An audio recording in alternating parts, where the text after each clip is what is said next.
We're just normal men. What do you mean, normal men? We're just innocent men. It's time for Side Scrollers with me, Stuttering Craig. I did. Oh, wow. Right on the tip. Just on the tip. And Blabs.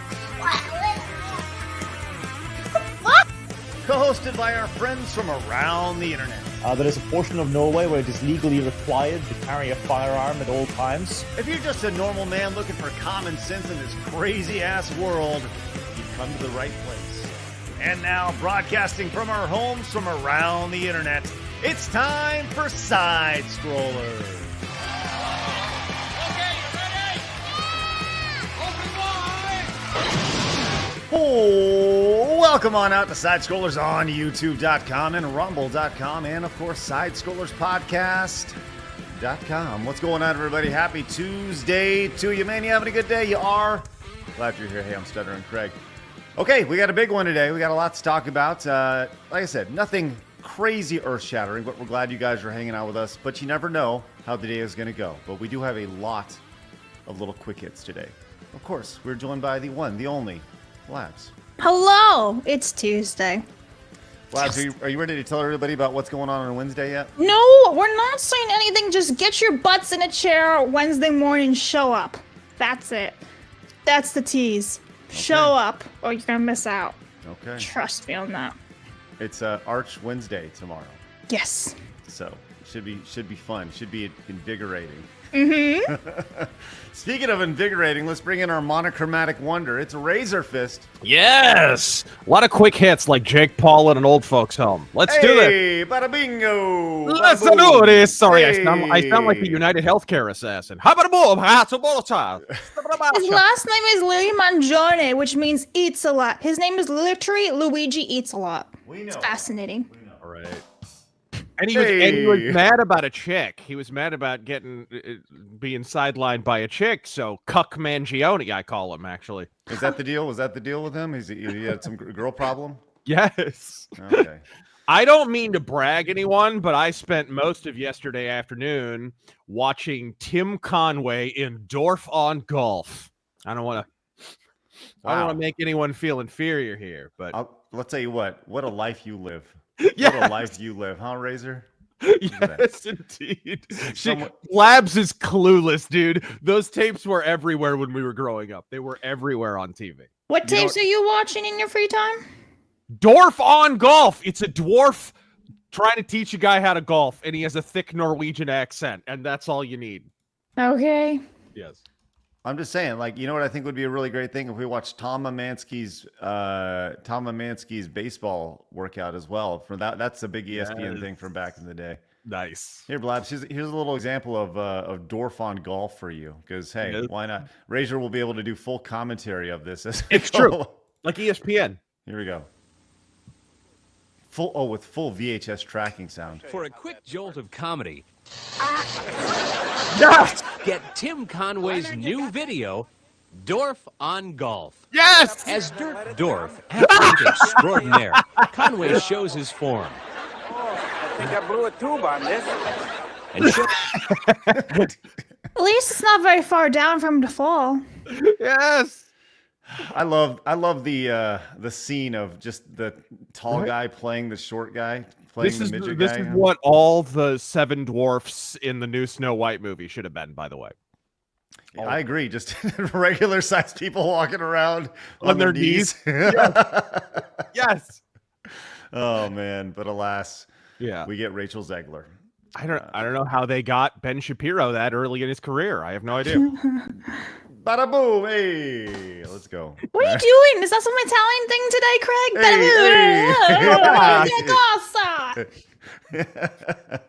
Yes. Okay. Yes. We should just speak fake Italian through the whole show today. Just fake. Che cosa? Yes. Si, Mangione. Oh my God. Blab's gonna have a meltdown. Yes. Well, look, pick a language. Just pick one. Si, queso. That means si. I want some queso. Queso, let's go. All right, look, we got a big show for you guys. Glad you're here. We are live over at rumble.com/sidescrollers. Hit follow us over on X. We're closing in on 10,000 followers over on X, which is great. You could have found out that Razor was going to be on the show, as well as watch clips and stuff, little out of context things. Our goal is to get monetized over on X. That'd be good. We got to get 5 million impressions in 3 months. I think we can do it. So you guys go over there and follow and repost and all that stuff. We also have an Instagram account. And of course, you can follow us and watch us over at Apple Podcast and Spotify. Speaking of out of context clips, we have the Side Scrollers Shorts channel, which if you do like the short stuff, you can find us over there. Or you can... The new avatar needs to be Dwarf now. See, I can't stop thinking about the Dwarf. Oh, my God. And, of course, we have SidescrollersPodcast.com. That is the go-to place. We're going to be doing a lot of stuff over there. Looking forward to that, for sure. Look at all the Italian being talked about in the chat. Bada spaghetti. Forget about it. Hey, buca de beppo. Beepity boppity boopy. Hey. Look at that. What the hell is she talking about? How dare you assume my gender? It's ridiculous. Too bad. So we're all agreed. Yeah. Spanish and Italian are the same language with a few O's and A's thrown in, right? No. Like it's a conspiracy, right? No. Right? So No. we're agreed then. No. Yes. No. Razor, yes, No. yep, No. yep. No. Mhm. No. Yes. No. Love it. Of course, do us a favor. If you're new over here on YouTube, hit the subscribe button. Join the 111,000 just normal men who have found common sense in the video game space. And once again, make it a routine. Hit that thumbs up button as you come in. Would really appreciate that, as our goal is always 1,337 likes. So let's get there. Now, we do have a new feature over here on YouTube, which the YouTube gods have blessed us. It's a super chat goal. And I figured we would open that up to you guys, the normal men, to decide what our super chat goals should be on a day-to-day basis. And, because you guys name the community, you guys name all of our thumbs up and thumbs down goals and everything. So why not just set the super chat goals? So, but yeah, I mean, it helps. Obviously, you guys obviously help keep the show alive, and your super chats are great. So let's keep on rolling. With that said, this show is brought to you by therealgameawards.com. You guys head over there, use promo code SIDESCROLLERS. And that'd be That great. sounded like Trump telling Putin he couldn't go into Ukraine there for a minute. Oh, yeah, give me an impression of that, please. You're not going in. You're not going in. Can Trump can Trump please do a promo for the Real Game Awards? TheRealGameAwards.com. Jeff Keighley, you're not going in. Anyway. Man, let's say I said this before. We have one of the animators who he worked on some pretty high profile animations, and he's doing the opening animation for our show. And I saw a preview of it yesterday. Oh my God, I laughed my fucking ass off. It's great. Anyways, use promo code SIDESCROLLERS over there. Hey, we do have some new merch available, and Razor's face is on it. Look at this. It's the new Challenger shirt. We got we got this coming on over here, and look at that. Popped it on a t-shirt here. We got 100% more handsome. Oh my God! Look at how fucking I do. I look like a mini boss in Final Fight, actually. Dude, yes. You play golf. Right. Awesome. Yeah, but so there's me, there's Mally, there's Flash and Vera, and Helga down here. We have Arch, and of course we got Kirsha and Razor in the black and white. I thought this was so fucking awesome. I was like, we got to put that on a fucking shirt. So Here we are. So Razor, give me let me know where I can send you one, so you can right on. Yeah, for sure. And of course, the best thing I saw for the super chat goal so far is 42069. Right here. Thank you, Josh. Wow. So why the fuck not? Let's roll with that today. That'd be funny as shit. What are we gonna do with it? I don't know, but we'll figure it out. Well, if you're DSP, you're gonna spend it to gamble. Did you see that? No. What do you? Somebody asked, "Hey DSP, when are you going to start doing gambling streams?" And he's like, "Well, guys, you gotta donate more money, guys. We gotta." I'm sorry, DSP being paid to lose his own audience's money is not how I saw this story developing at all. I gotta be perfectly honest. It was amazing. Wow. That's fucking awesome. Yeah, I mean, isn't that what he's doing with WDB champions? A little bit. All right, nice. You know what? I'm looking at this right now. I think let's go with this. Okay, it looks like we can't just set an amount. So this is what we're gonna do. We're gonna set this for an hour, and it says share how you'll celebrate, and it says I'll host a Q&A. Like it gives you like an autofill as like a suggestion. I'll host a Q&A session. No, boobs. That's what we're gonna get. That's how we're gonna celebrate. So we're just gonna go 5 super chat, and this is stupid to say, but we're gonna just throw this out there and see what happens. I got an error. Fuck what? Okay. What? Okay. I got an error trying to get it going. He's talking to himself again. Sorry. Dude, I swear Craig could blue screen a graphing calculator. Hey, it's me. All right, Blabs, please fill us in on today in video game history.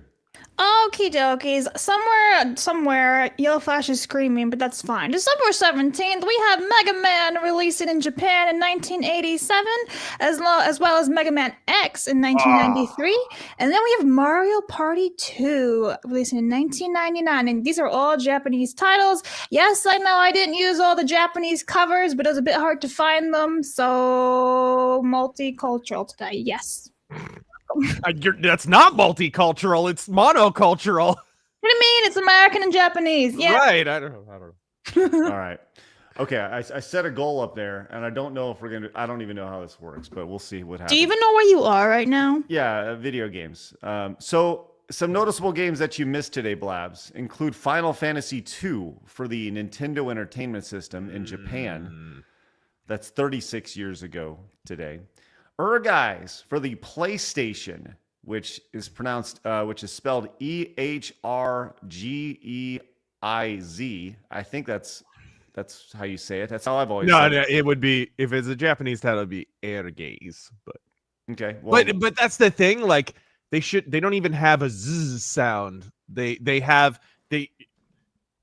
can't just stop it. Like it has to have a vowel after it. So it'd be like Ergaze.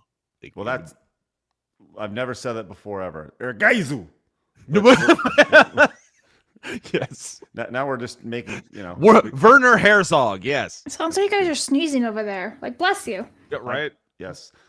Final Fantasy X was released for the PlayStation 2 23 years ago. Phantasy Star 4 for the Genesis 20 years ago in Japan. In 2004, that doesn't make any sense, but that's okay. And the PlayStation Vita was released today, 13 years ago in Japan. Also, a noticeable game released in... This doesn't make any sense at all. Why was Mega Man 8 released on the Saturn, on the PlayStation, in 2014? That doesn't make any sense. This list is bullshit. Anyways, let's all talk about some of those fun games. I like Blabs' list, Craig. I like Blabs' list. It has Mega Man 1, which I actually kind of hate because it's so hard. Mm-hmm. But it has Mega Man X, which is one of my top 10 favorite games of all time. I love Mega Man X, the original. Listen, I'm with you. Mega Man X is legit. I love everything about that game. I couldn't tell from the opening music. Yeah, I know. What are you talking about? Dude, you might want to think about replacing that though, because there's a new cool guitar heavy metal cover of that song from this awesome dude from Poland that absolutely shreds. You're gonna have that guy on, by the way. He's awesome.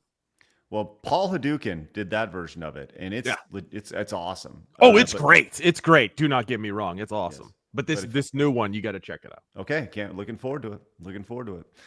All right, right off the bat, we do have some great support, including Stomach Turning Trush says, "Give me the GEP gun." I don't even know what that means.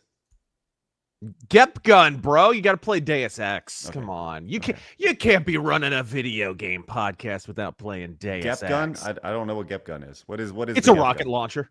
Oh, well, let's say rocket launcher. The Cooking Dojo says, "Thank y'all for having me in your community this year and for what you guys do.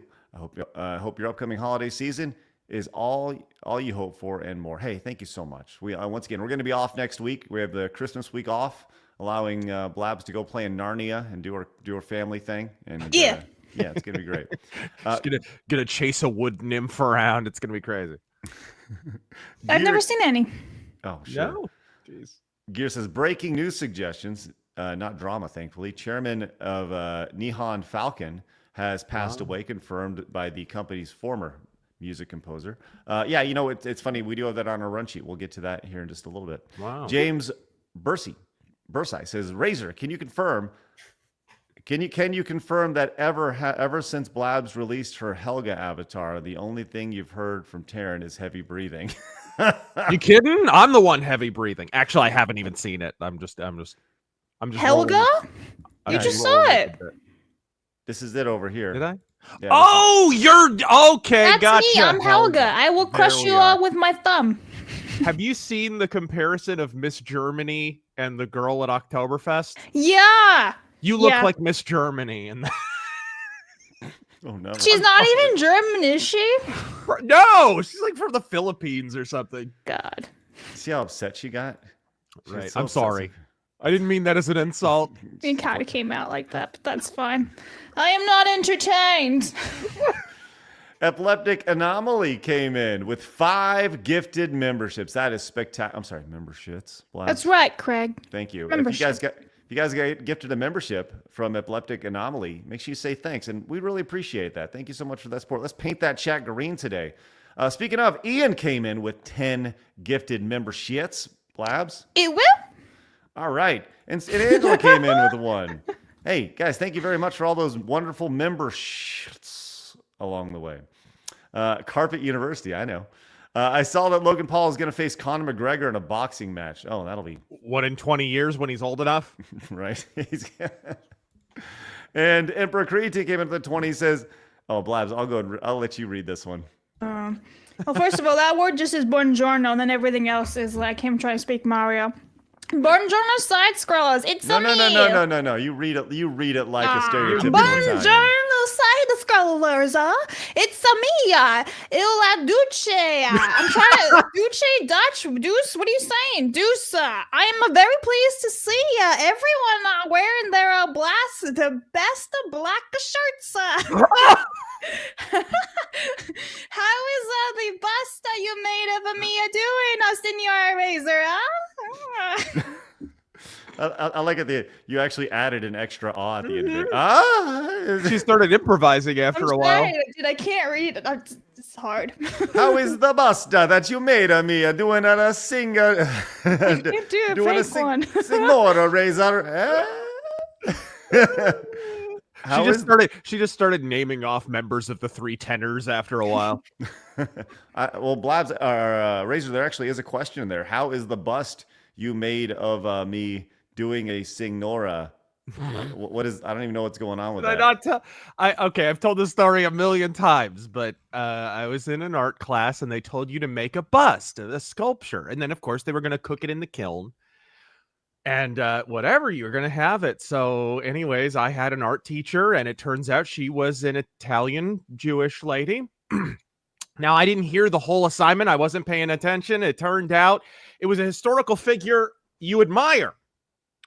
I picked Mussolini because he's bald and it would be easy to sculpt. So she thought I was a flag-waving fascist. So it goes in, and she even argued with me about it. You can't do that. It was the Holocaust. And I was like, well, he was a puppet ruler in Milan at the time. He didn't do anything with the Holocaust. It sounded like I was like defending Mussolini and whatever. It got awful. So anyways, it all goes into the kiln. I actually liked how the sculpture turned out. It goes into the kiln. Surprise, surprise, my sculpture is the only one that blows up in the kiln. She broke my sculpture! Oh my God! I'm sorry. She broke my sculpture. Oh my God! Broke my bust. I mean, but yeah, I thought it was just a sculpture. It was a sculpture of a historical figure. That's what I thought. Okay. And then after the fact, I find out, oh, it's a bust of a historical figure that you admire and look up to. And I'm like, oh crap! Oh, I should have chosen Winston Churchill or something. Yeah, you couldn't have chose like, I don't know, Gandhi. Right. Well, I happened to be doing a report on Mussolini at the time, so I had a lot of pictures and stuff as reference. So I'm like, oh, I got them right here. I'll use those. Oh my God. I have a list here of 14, like Dwight D. Eisenhower, Winston Churchill, Gandhi. Because like Mussolini. Yeah, you go with Mussolini. Right. He reunited Italy with the Vatican. It's no big deal. Martin Dick Cheney. Oh my God. Well, there we are. Thanks for that story. I should mention, by the way, she was like a shrieking LPGA golf watching lesbian in like full bib overalls with the Rachel Maddow haircut, the whole 9 yards. Yeah. Oh, for sure. I'm sure she'd love that. What'd you get? What was your grade? You know, I think she actually gave me a passing grade on that because it blew up. Probably because she knew she destroyed it herself. Probably. Oh, Little guilt there. Armin came in and says, I also knew a dwarf golfer. He got an eagle, but sadly it flew off with him. Oh my God. Bada boom, hey, Blabs. Firestorm came in and says, the Jep gun is the best option. Gep gun is the best option for silent takedown. Sounds like it. Yeah. Rocket launcher right there. Yes. All right. We do see every single one of your super chats, direct donations, and Rumble rants. We're going to get to every single one of them, including the merchandise that you guys have picked up from Jay Mulliner, who picked up a new Challenger shirt saying, bippity boppity. Nah. Oh, no. I'm not going to read the rest of that. Well, thanks for that, Jim or Jay. Appreciate that. Blabs is very offended by the cultural appropriation being thrown down today.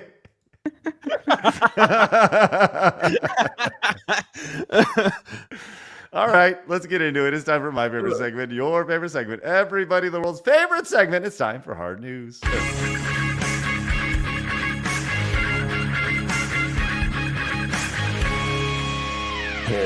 News. Now, look, I'm not going to tell you that everybody should be extremely excited about this first story, but everybody should be extremely excited for this first story. Now, look, I'm going to preface this and let you know that what I'm about to tell you is the most important news of the day, and that what we're going to be talking about is the greatest cartoon known to man. The greatest cartoon known to man is set for a movie release in 2027, the year of our Lord. That cartoon is Bluey. Freaking A, let's go. Bluey movie set for 2027. Don't roll your eyes at me, Blabs.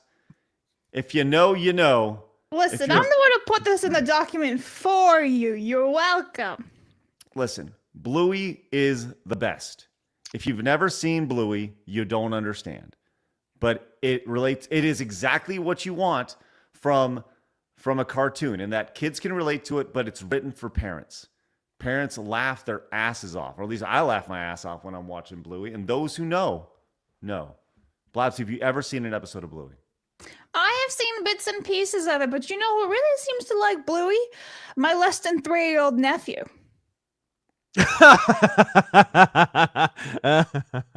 Bluey's awesome. I feel like you guys would get along so well. Yeah. Well, I probably would. I get along with kids really well. I'm just saying. Like, Razor, you ever seen an episode of Bluey? No. Oh, okay. No. Right, well, I'm just look. I don't have kids, and I'm allowed within 500 yards of a school, so I've never seen Bluey. Here's the thing, right? We talk about this all the time, where like we say the best media that's for kids is written with parents in mind. So you can go watch a movie or something and you can enjoy the subtle nuances of a show. And that is what you find in Bluey. Anyways, the subtle nuance. Listen, there are so many inside jokes.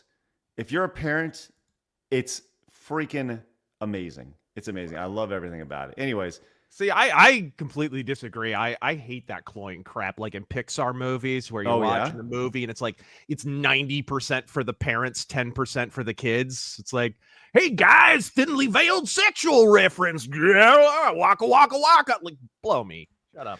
Well, see, make a kids movie already. Jeez. There's no sexual references at all in Bluey. No. Ever. It's all just like it's about mom and dad and their two daughters, and they're all dogs, and it's just like about the nuclear family. And that's what's so great about it. There's no dad who died in a horrible accident at the factory and the mom's raising him. No. It's just like a great family show. Now, the only thing that it doesn't have going for it is that it's made in Australia, but that's also part of its charm. So, anyways, just throwing it out there. Anyways, we have to wait. Imagine how many animators they have to go through with all the savage wildlife picking them off one by one. The giant spiders just coming down. Is there anything not poisonous on the entire continent? Like, what? I don't know, Blabs. You can probably answer that. What was the question again? I'm reading. Wow. Multitasking for you. Wow.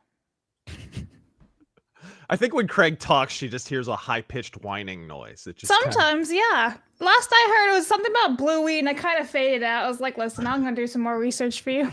What type of research are you doing right now, Blabs? I'm not telling you. I'll tell you after. Oh, is that right? That's right. Blab, Razor, do you feel? I feel like my bullshit meter is going off right now. Oh, there we go. That's good. Blabs is trying to move on. Okay, we will move on with Nate with a $49.99. That's one of our goals today. Look at that. That's good. Nate says, "I'll break the ice. Let's go." Razor, you're wrong about The Witcher 3. That game is awesome. Siri wasn't an Uggo. Wasn't even an Uggo in it. I didn't say she was ugly in Witcher 3. I just said that game's bad because it's a role-playing game with no role-playing in it. It's a game that succeeded because it was like a giant marketing psyop. Like it was. I just remember how it was in 2015. It's like, have you played The Witcher 3? It was like the Squid Game of games, right? Hey, have you watched Squid Game? Have you watched Squid Game? Yeah. It's unlike anything else before. It's totally not just a TV show, right? It was like that. By the way, I am actually rewatching Squid Game. Oh my God! Of course you are. Mm-hmm. Yeah. I know that. Like, I don't plan on. Okay, I will watch the new season. I know that, but because I'm interested to see where they go with it right now. But yeah, I'm rewatching Squid Game, and it's still fun. It's still a good show. Razor. So Nate, thank you very much for that. Genuinely. Oh my God, Ian came in with the €50 monies. I heard that the devs of Intergalactic struggled with animating hair, so they used Mussolini as a template. maybe they found Razor's sculpture. Yes, I would unironically play the game if instead of playing as that shaved-headed Asiatic bull dyke, you were playing as Big Ben, Big Benny. Hey, that's two. Look at that. That's interesting. He appears in the new Indiana Jones game. What? Does he really? Mussolini's in it, yes. Oh, wow. Hey, what'd you think of that thing? I enjoyed it. I enjoyed what I played of it. You know, I streamed it for like 6 hours on Friday. It was pretty good. I was surprised. Maybe that's a game. I talk about playing some games over the holiday break. Maybe that's something I'll do because Blabs thinks I should play the game. I agree. I should definitely play that game. I think you should. You should try it out for yourself and say, fuck all the other reviewers. This is my time to shine. And then you go and test it out yourself. My time to shine. All right. We have a teaser for a trailer, which apparently is a new thing where we're getting, usually we just release a trailer, but now we have teasers for trailers. And this one is for the new Superman movie. Did you see this, Razor? No. Okay. Let's see what you got. Let's get our first impression. There will be a lot of content here. Yeah.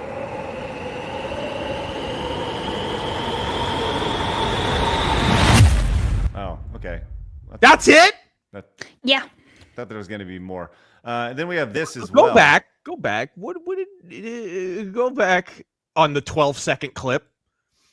When did the Superman symbol just turn into like a backward Z on a baseball diamond? When did that happen? Right. Yeah, they've definitely modified. Probably around the same time the Superman outfit turned into baby blue butt flap jammies. Did you see that little promo photo from a while ago? No, I didn't. Of the new Superman actor, and he's got the jammies on, and they're bunching up around his arms, and it looks like wearing a Snuggie. You sure that's not like the new teaser they showed from Warner Brothers UK? We also have this one as well. No, the previous one. The one where there's an explosion behind him and he looks like he's about to file his taxes. He looks totally bored. Oh, you mean where he's putting on his boots? Yeah, where he's putting on his boots. Oh, yeah. That came out like, 6 months ago? Oh, it's terrible. Yeah, nobody really liked that one. Oh. Let's take a glance at this real fast. This is also 1 minute long. I think there's some music in this, which we'll probably get flagged for, so I'll only play a couple It's like the seconds Superman theme. Okay.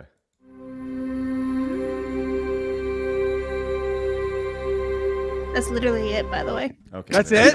Yeah, it's like all of the Superman theme in slow motion. A James what film? Who's the what? James Gunn. Oh gosh, never mind. He's out. Oh, You know Razor's who out. hated James Gunn's guts, and it only makes me respect him even more? Who's that? Lemmy from Motorhead. Oh. Hated his guts. Why? It was funny. He got along with everybody, but when somebody was a phony and a piece of trash, he hated their guts. He was the first one to call him out. He hated James Gunn. He worked with James Gunn on a movie called Tromeo and Juliet. And Lemmy was the narrator. And James Gunn wrote that movie. And Lemmy just thought he was the biggest hipster douche on planet Earth. Just hated him. Yeah. Tromeo and Juliet, the 1996 American independent transgressive romantic black comedy film. Yeah, I said what I said. Yep. That's exactly what it is right there. All right. Well, anyway, the new Superman trailer comes out on Thursday. That'll be interesting to watch. Yep. All right. Speaking of trailers, I have not seen this yet. I am extremely excited to check this out. We have a trailer for the new Karate Kid Legends. This is the official trailer from Sony Pictures Entertainment. Razor, have you seen this at all? Did you know this was happening? What is it? This is the next Karate Kid film. Oh, yeah. I didn't even know they were working on it. Okay. This is 2 minutes. I have not seen it. So how Blabs. black is the main kid and how So female? This stars Ralph Macchio and Jackie Chan. It's the multiverse, okay? So that's all I know about this. That's all I actually know. enjoyed the trailer. I'm not gonna lie. Okay. I've not like context. I've seen the original Karate Kid movies when I was a kid. Don't really remember a whole lot. I've seen the little baby Will Smith one with his kid and Jackie Chan. I have not seen any of the Netflix TV shows. I don't even think I've seen like the Hilary Swank or whatever the hell her name is either. So yeah. Okay, so they're calling this the Miyagi verse, and it's all centered around Mr. Miyagi. And I've watched The Miyagi? What? Miyagi verse. That's where we're at. Right? Yeah, that's what we're calling it, right? The paint the fence guy. Okay. Yes. Gotcha. Now I'm a huge Karate Kid fan. I've watched all of the new stuff with Cobra Kai all the way up until they have 5 more episodes left in that series. They said this is it, and they're releasing the final season in 5 episode bunches. And the final group of 5 releases, I guess in January or so. I'm going to tell you this right now. If you were to go back and look at the first trailer for Cobra Kai and see where the show's at now, that show has jumped the shark so fucking far, right? Like it's the Fonz jumping 17 sharks. It's crazy, right? So with the fact that there's still 5 to release and they haven't concluded that series yet, I'm actually intrigued to see how they cover that here, because I don't know where that takes place in this universe and all that. So anyways, let's see what we got going on here with Karate Kid Legends, the official trailer. Here we go.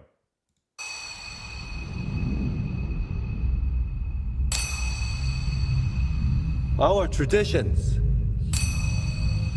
are rooted in history. Kung Fu, karate. The tree grows strong.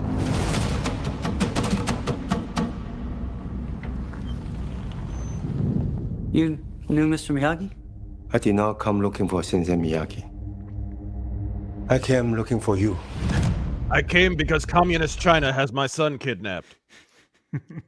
Like that's literally all the movies he's been making. He's just making him to get his son out of prison. I'll say this: they opened this up, and they addressed something immediately in this, because the reboot that had Jackie Chan in it was a lot of people said, well, it wasn't karate, it was kung fu. It was the Kung Fu Kid. And did you ever see that version of that one? Yeah, I heard about it. I never watched it. Okay, so wow, that was a blast from the past. When was that? That was like 15 years ago now. Yeah, it was a while ago. Yeah, like 2009, 2010. So anyways, they addressed that right off the bat. And Han, 2010. Oh my God. So Han was already like a broken old man. And the story in that movie was that he was broken because his wife and child died in a car wreck. And he would rebuild this car, and then he would break it every year. And it was like his therapy, right? So anyways, I'm kind of intrigued by what's going on here in the first 38 seconds. So Jackie Chan is looking for people now, I guess. Okay, let's see what goes on here. I'm building a team. Yeah. In life, you have only one question. Is it worth fighting for it? Or not? Lee means to me. Random white subway thugs in New York. No, they weren't all white. A roving gang of Daniel Pennies. Uh-oh. There we go. Yeah, we got a very cultural. They're all white. Stop it. What about the dude right behind him with the hat? This guy? No, the left. I was saying, this is the whitest guy I've ever seen in Yeah, movies. but the other one behind him, I don't think is white. Yeah, that's okay. All right. My nipples are Not darker that it than that guy. matters Stop anyway. it. Let's keep going. Lee means to me what you meant to Sensei Miyagi.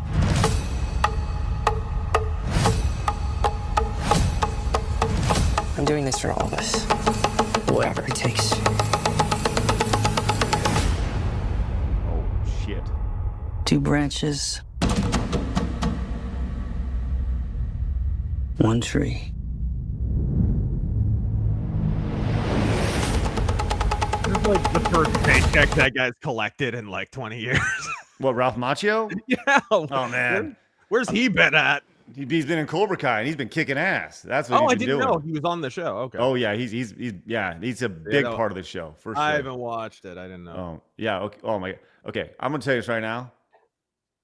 I'm kind of fucking hooked already. I told you it's a good trailer. And I know it's not bad. It's very modern movie trailer, though. Slow fade in of random scenes of a city. Like, okay, we've established it's New York. You know what I mean? Like, it's very modern movie trailer. But sure. But all it's missing is the French horn farts, really. You know, bomb. They're tying it in though, because the two branches, 1 tree thing is like, okay, all right. They're tying it into the whole universe. Fucking A. All right, here we go.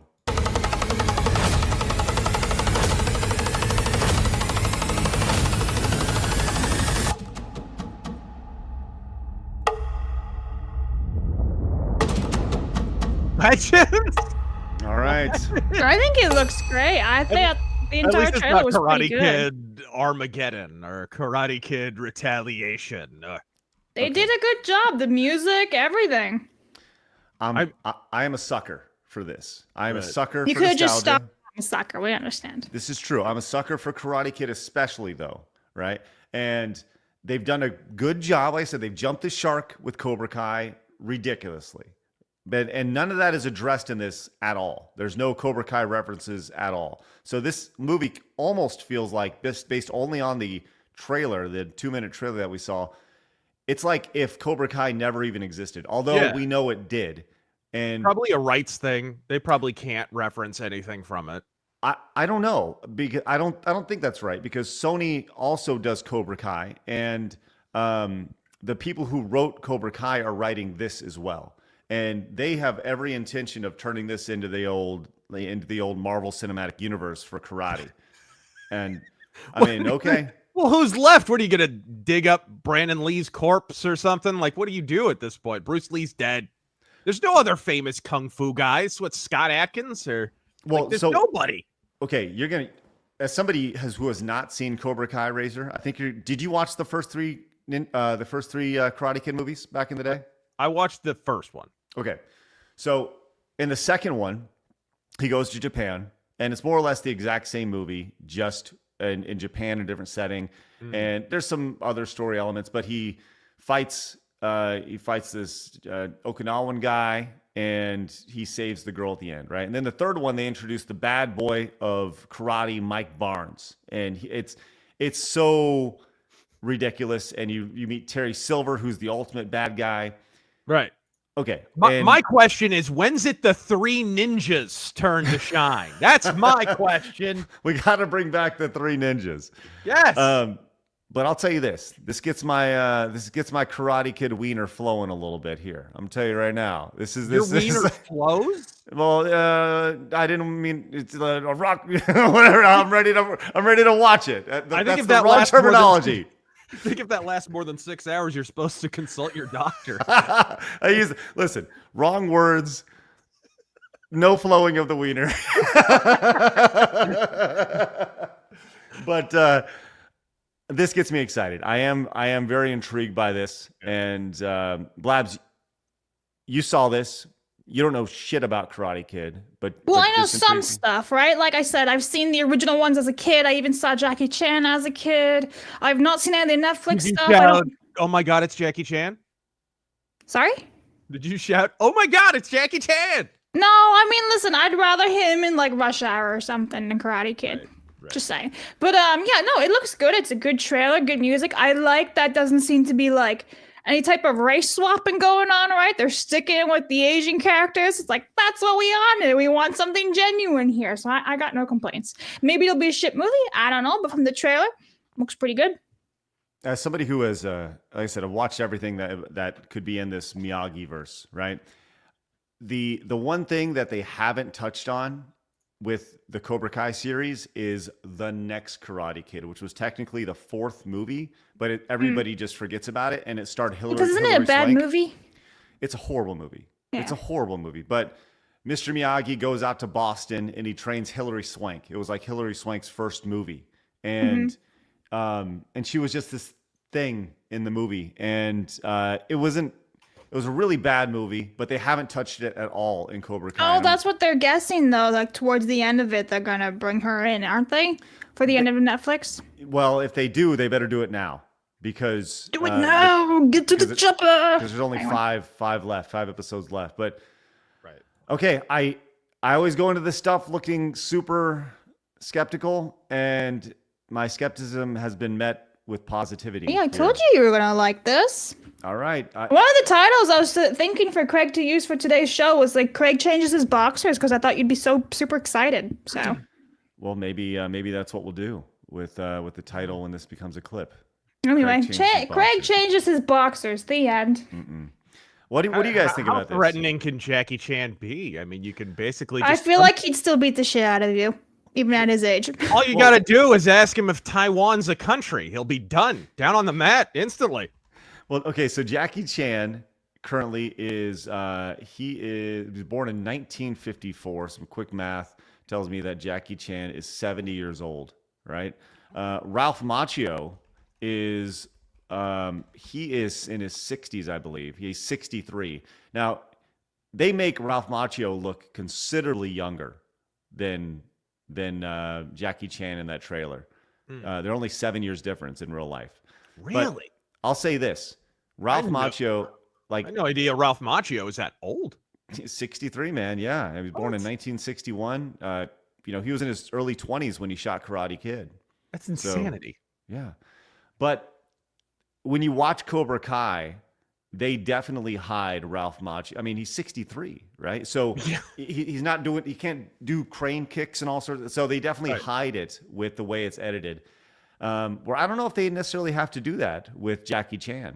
Jackie Chan, even though he's 70 years old, I mean, he's still a fucking hard ass. He can still bust a move. Yeah. Well, good for him. Yeah. Okay. I guess I'm in. In May of 2025, I'm going to be going to the theaters, and I'm going to fork it over $15, another $15 for popcorn. I'm going to bring my kids, and by the time it's all said and done, I'm going to pay $200 to go see Karate Kid Legends. For real, $200? I mean, that's probably what it's going to be by the time it's all said and done. 15 for the, you get $60 for the family. Then Holy shit, dude! My local theater, which mind you is like 40 minutes away, I get $7 a ticket if I go at a certain time. Yeah, you got to go to the matinee. Yeah, the matinee. Yeah, maybe. Is your local theater located in the year 1993? It's super outdated. It really needs some work. But hey, $7 is $7, bro. Okay, I hear you. Hey, Matthew came in with the $50. Damn, that's a lot of titties. Let's go. Look at that. It says, I used to dismiss nostalgia for older video games, but recent experiences have made me reconsider. I'm thinking of taking a year-long break from gaming in the new year. Games just don't hit the same way they used to. Matthew, I think we can all relate to that for sure. And it's always good to go back to the back catalog, and but it is good to. I'll say this: it is good to keep up with what's going on in the industry for sure. And he followed up and says, to add to my last super chat, games for the PS2 and PS3 just hit differently, especially the ones from old Haughty Dog and Insomniac playing Jak and Dexter for the first time, or Ratchet and Clank for the first time. I think a lot of that goes back to maybe where you were in your life at that time. And nostalgia is a really powerful drug. And a lot of people, I hear people say, oh, I used to watch your videos, your Screw Attack videos back in the day. They were so much fun. I loved it. It brings me back to a better time. And what they mean was, a lot of our audience back at Screw Attack was between the ages of like 13 and 21, right? And that audience has grown up now to where now they're in their mid 30s and 40s. And so they look back on that time when they had no responsibility and they didn't have rent, they didn't have mortgage or kids or whatever, or wife, and they had the responsibility was to go play Jak and Dexter. And they correlate video games or YouTube videos or whatever with that time in their life. So I'm sure you get a little bit of that, Razor. Absolutely. Yeah. I think it just harkens back to a time when instead of every single video on YouTube being a top 10 list, every video on YouTube was a top 10 list. So we've really come a long way, Craig. As somebody who did many top 10s. Good top 10s too. Thank you. I can definitely tell you the top 10s are a great channel grower. And you can think, I watched a top 10 this morning from Watch Mojo. My first Watch Mojo video. Dude, Watch Mojo built their entire channel on top 10s. Yes. That's all they release now is top 10s. Probably like 3 a day. I'm not kidding when I say that. Oh. Yeah. Norm came in with the 50. We're at 4 already. Our goal of 5. I did not think that was going to happen. We're almost there. It says, I can't wait for the Enter the Karate Kung Fu Kid, where they get Bruce Lee to help Jackie Chan and Ralph Macchio. Oh man, what a crossover that would be. It'd be fun to see. Thank you so much, Norm. Appreciate that greatly. Jack came in, says you could bring sidekicks in by using Chuck. Yeah. And it would actually tie in, because wasn't the bad guy in... No. The bad guy in Sidekicks was not the bad guy in the new Karate. No, you bring in Chuck Norris, and then you bring in the dog from Top Dog. Yeah, there we go. Right, there we go. Right and then there. Throw a little Free Willy in on top of that, just a whale jumping in the background, and you got yourself... Then Arnold with Kindergarten Cop, I'm saying. Just... Love it. All right, let's move on. Man, I could talk Karate Kid all day. Maybe we'll do a Karate Kid special edition. Remember, was it Tom Selleck in Cop and a Half? I love Tom Selleck. It's great. Cop and a Half, or was that Burt Reynolds? I can't remember if it was Burt Reynolds or Tom Selleck. Cop and a Half. Burt Reynolds. I watched that movie in the Dollar Theater in the night. Burt Reynolds, yes. Okay. Yes! Here we go. It's a great movie, dude. It's a great movie. Cop and a Half is a 1993 American family buddy cop comedy film. There we are. Directed by Henry Winkler. Let's go. Yes! The Fonz. I like how I confused him for Tom Selleck because every man with a mustache just blends together. How dare you? You do not categorize Tom Selleck with other men with mustaches. Right. Look at this shit. Cop and a Half opened Whatever. at number 1. Dude, it was a big movie. It was a big movie. On a $14 million budget. The film was followed by a lower budgeted direct-to-DVD sequel, Cop and a Half New Recruit. Well, 2017? Yeah, it's 24 years later. They did a sequel. There was so much pent-up demand. Direct-to-DVD. Yeah. Okay, they clearly didn't get Burt Reynolds to come back. So who starred in Cop and a Half, A New Recruit? Just Louis Anderson. Oh, man. Okay. He'll never say no to a paycheck. Well, now he will, but... you did get the Lou part right. Cop and a Louis Half Gossett starred Jr.? Lou Diamond Phillips.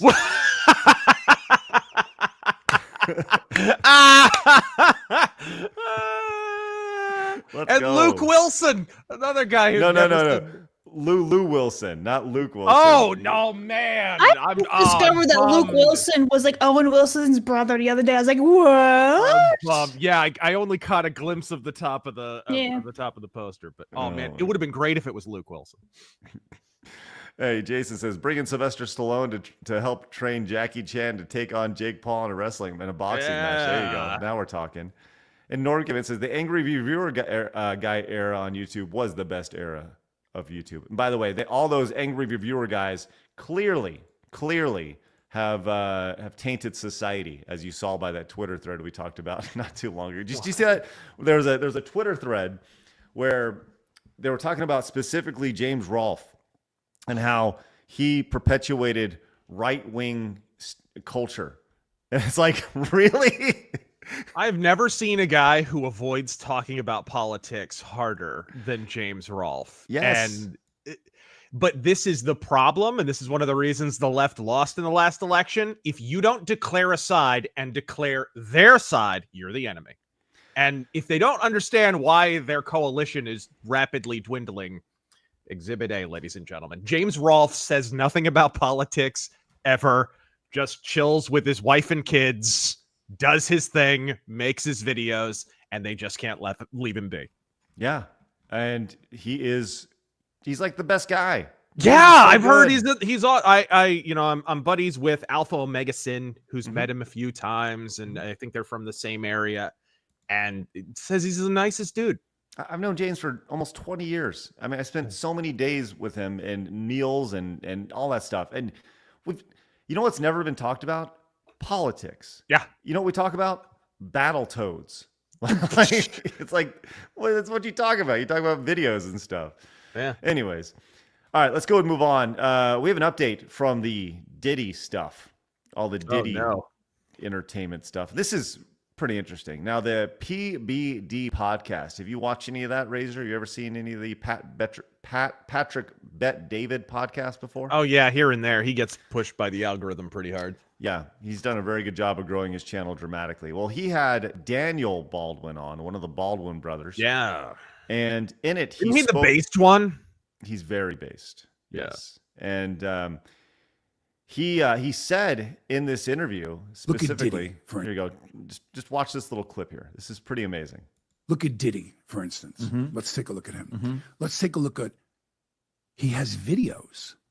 He has videos of the parties. Now, what I've heard, which I don't know how much of it is in mainstream media, I don't really follow the story that much, but what I've heard from friends that are attorneys, friends of mine that have represented me before, agents and so on, is there's a bidding war going on right now.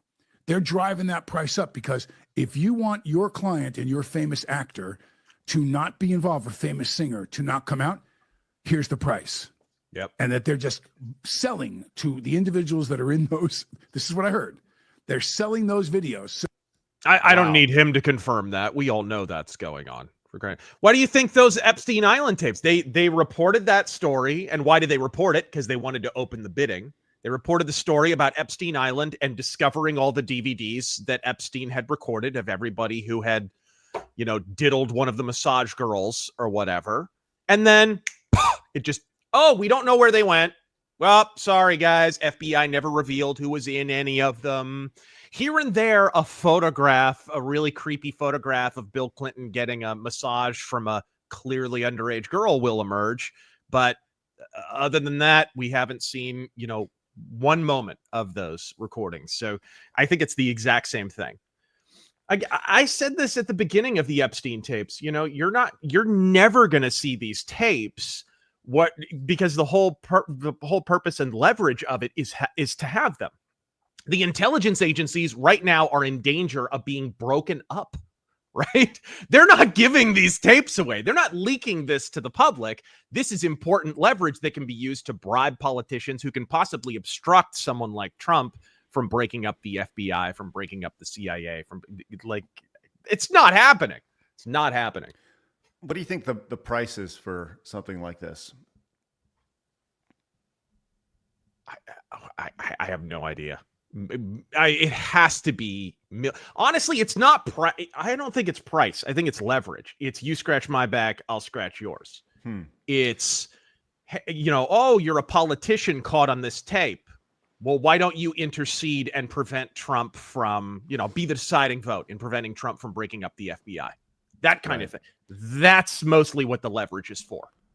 You know what's interesting about this, and I'm, all you can go is base people's actions on people's actions. Yeah.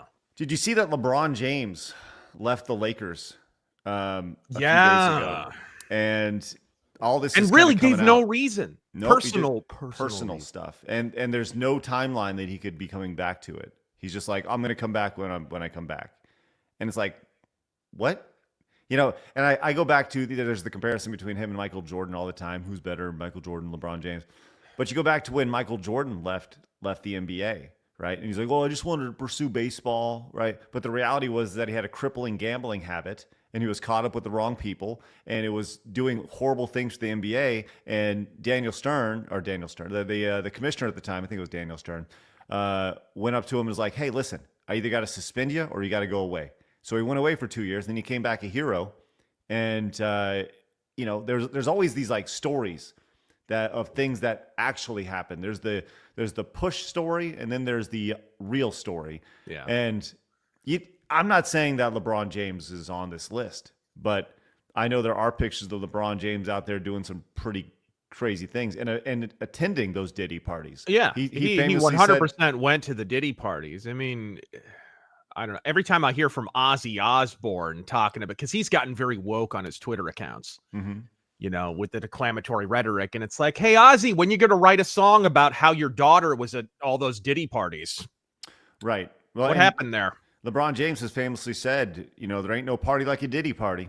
Yeah. And if you think LeBron James was one of the guys getting kicked out of the Diddy party before all the was going on, like, come on, But it's just interesting timing with all this. And by the way, like, he sounds exactly like his brother, like to a T. Yeah. The Daniel Baldwin sounds exactly like Stephen Baldwin and all the it's crazy. But that whole situation, do you think we'll ever see get a list of the Epstein, get a list of the Diddy folks? Do you think we'll ever get any of that stuff? If it's a low level celebrity they want to get rid of and they don't pony up, maybe we'll see something. But it'll be an isolated thing. We're never seeing a whole Diddy tape. That's not happening.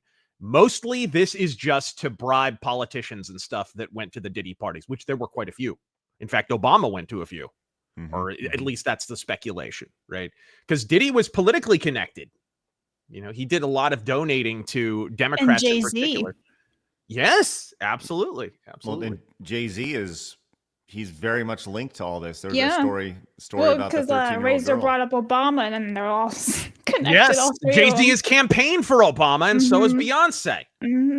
What did Beyonce know the whole time while this was going on? Isn't her last name Knowles too? So it's like, what do you know, Knowles? Anyway, it makes me laugh. Thanks, Blabs. Boo! Bada boom, hey! There you go. I'm throwing invisible tomatoes. Yeah. I can see the tomatoes in the chat right now. You ever watch The Princess Bride, Blabs? Yes. Boo! Boo to the Queen of Slime! See, let's get that clip, Blabs. Yes. Yeah.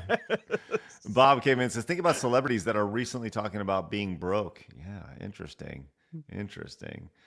All right. Let's keep moving on. Okay. I do have some local super chats. I do want to fire hit away. up. What do we got? So Mythophilus for $1 says, Razor, I loved your joke about what Italians call handcuffs. Then Spoon Ninja sent 2 memes. Thank you for that. And then Mythophilus also has a question for Razor. Razor, in a perfect world, who would you want to make a prequel series to The Last Starfighter? I think there's a lot you could do leading up to the betrayal of Xur and the creation of the arcade cabinets as a recruitment mechanism. Well, J.J. Abrams, obviously. Look what he did for Star Wars, huh? You just really want those solar lens flares into your movies, don't you? Whoosh, lights. Yes. No, just find some random Japanese guy. He'll do a better job than anybody in Hollywood. Forget it. Just a dude who was reared on Star Wars and bad anime. That guy will make the best Last Starfighter movie you ever saw. I don't care what his name is. Kenji, whatever. We do have this super chat from Snake Master talking a little Italiano. I'll read it because it's actually so the first bit is like just nothing, but the rest of it is actually Italian. It says, "Bippity boppity boppity boo, sono vecchia ma mi fa male la schiena e devo alzarmi la notte per fare pipì." And that literally says, "Bippity boppity boo, I am old and my back hurts and I have to get up in the middle of the night to go to the bathroom." Thank you, Snake Master. That's what I was giggling before. I had no idea you were so fluent in Spanish. They're not the same. Listen, French, Italian, and Spanish all derivative of Latin, also English, if you didn't know. Yeah. Or they're all Ricky Martin languages, whatever. Oh my God. Living La Vida Loca. It's fine. Okay. Hey, we have this. Blabs, see if you can find this. Stay on Hippo says, I missed the username, but someone in chat mentioned that Amir Sadvat, the Tencent plant, responded about being an industry plant on LinkedIn. See if you can find that real quick. That'd be interesting to talk about for sure. Nikki came in, says, did anyone else catch that they are trying to claim karate as kung fu? Yeah, I saw that, Nikki. Yeah. They're trying to tie it together. Mercenary says, as somebody who does karate, I'm hooked. We'll see. Yes, we will when it comes to the Karate Kid stuff. And Crub Lord Spider Pig came in and says, glory to Merrick, except for that Merrick. Grub. All right. Thank you for that. Girth is hollow like my bust came in with a 10. Says, just some normal innocent support for some normal innocent men or normal innocent men. Razor Mussolini's bust probably exploded because you didn't make it accurate to feel like, oh. Okay. I know that clay will explode in a kiln if you don't get the bubbles out. But I made sure that the bubbles were out of it. Okay? I made sure that woman destroyed my bust. He said, Razor Mussolini's bust probably exploded because you didn't make it accurate to real life by hollowing out its head. So, there we go. There we go. All right. And hanging it upside down from a meat hook. Yeah. Yes. Okay. So I actually have an update on Amir. Yeah. He wrote an essay on his LinkedIn. Okay. Like a proper essay. Now I can share this because I made a fake LinkedIn account. My name is Jose Ramirez, and I hail from San Francisco, California, and I'm currently at San Fran State. Let's go.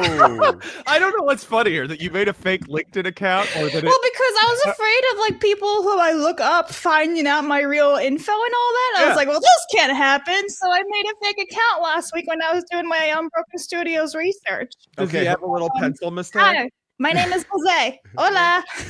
Well, Jose, give us the rundown on the LinkedIn then, please. Please well, share honestly, your I feel like I should just share it. Greg, can you play a little mariachi music in the background while we're listening to this? I'll get this in just, absolutely. Hang tight. Also, chat saying is not illegal. How is it illegal making a fake LinkedIn account? I don't know. These are great questions. Yeah. It's not. Okay, so here we go. This is, hello, my name is Jose Ramirez. All right, so. Hold on.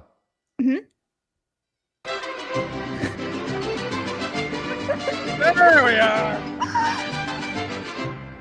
All right, here we go, everybody. Okay, anyway, I'm sorry to the real Jose Ramirez if you do go to San Francisco. I just made you up. I don't know if you're real or not. Which of the 2.5 billion Jose Ramirez do you? Anyway, okay, so here it is. I'm just going to read it to you guys. This is posted 11 hours ago.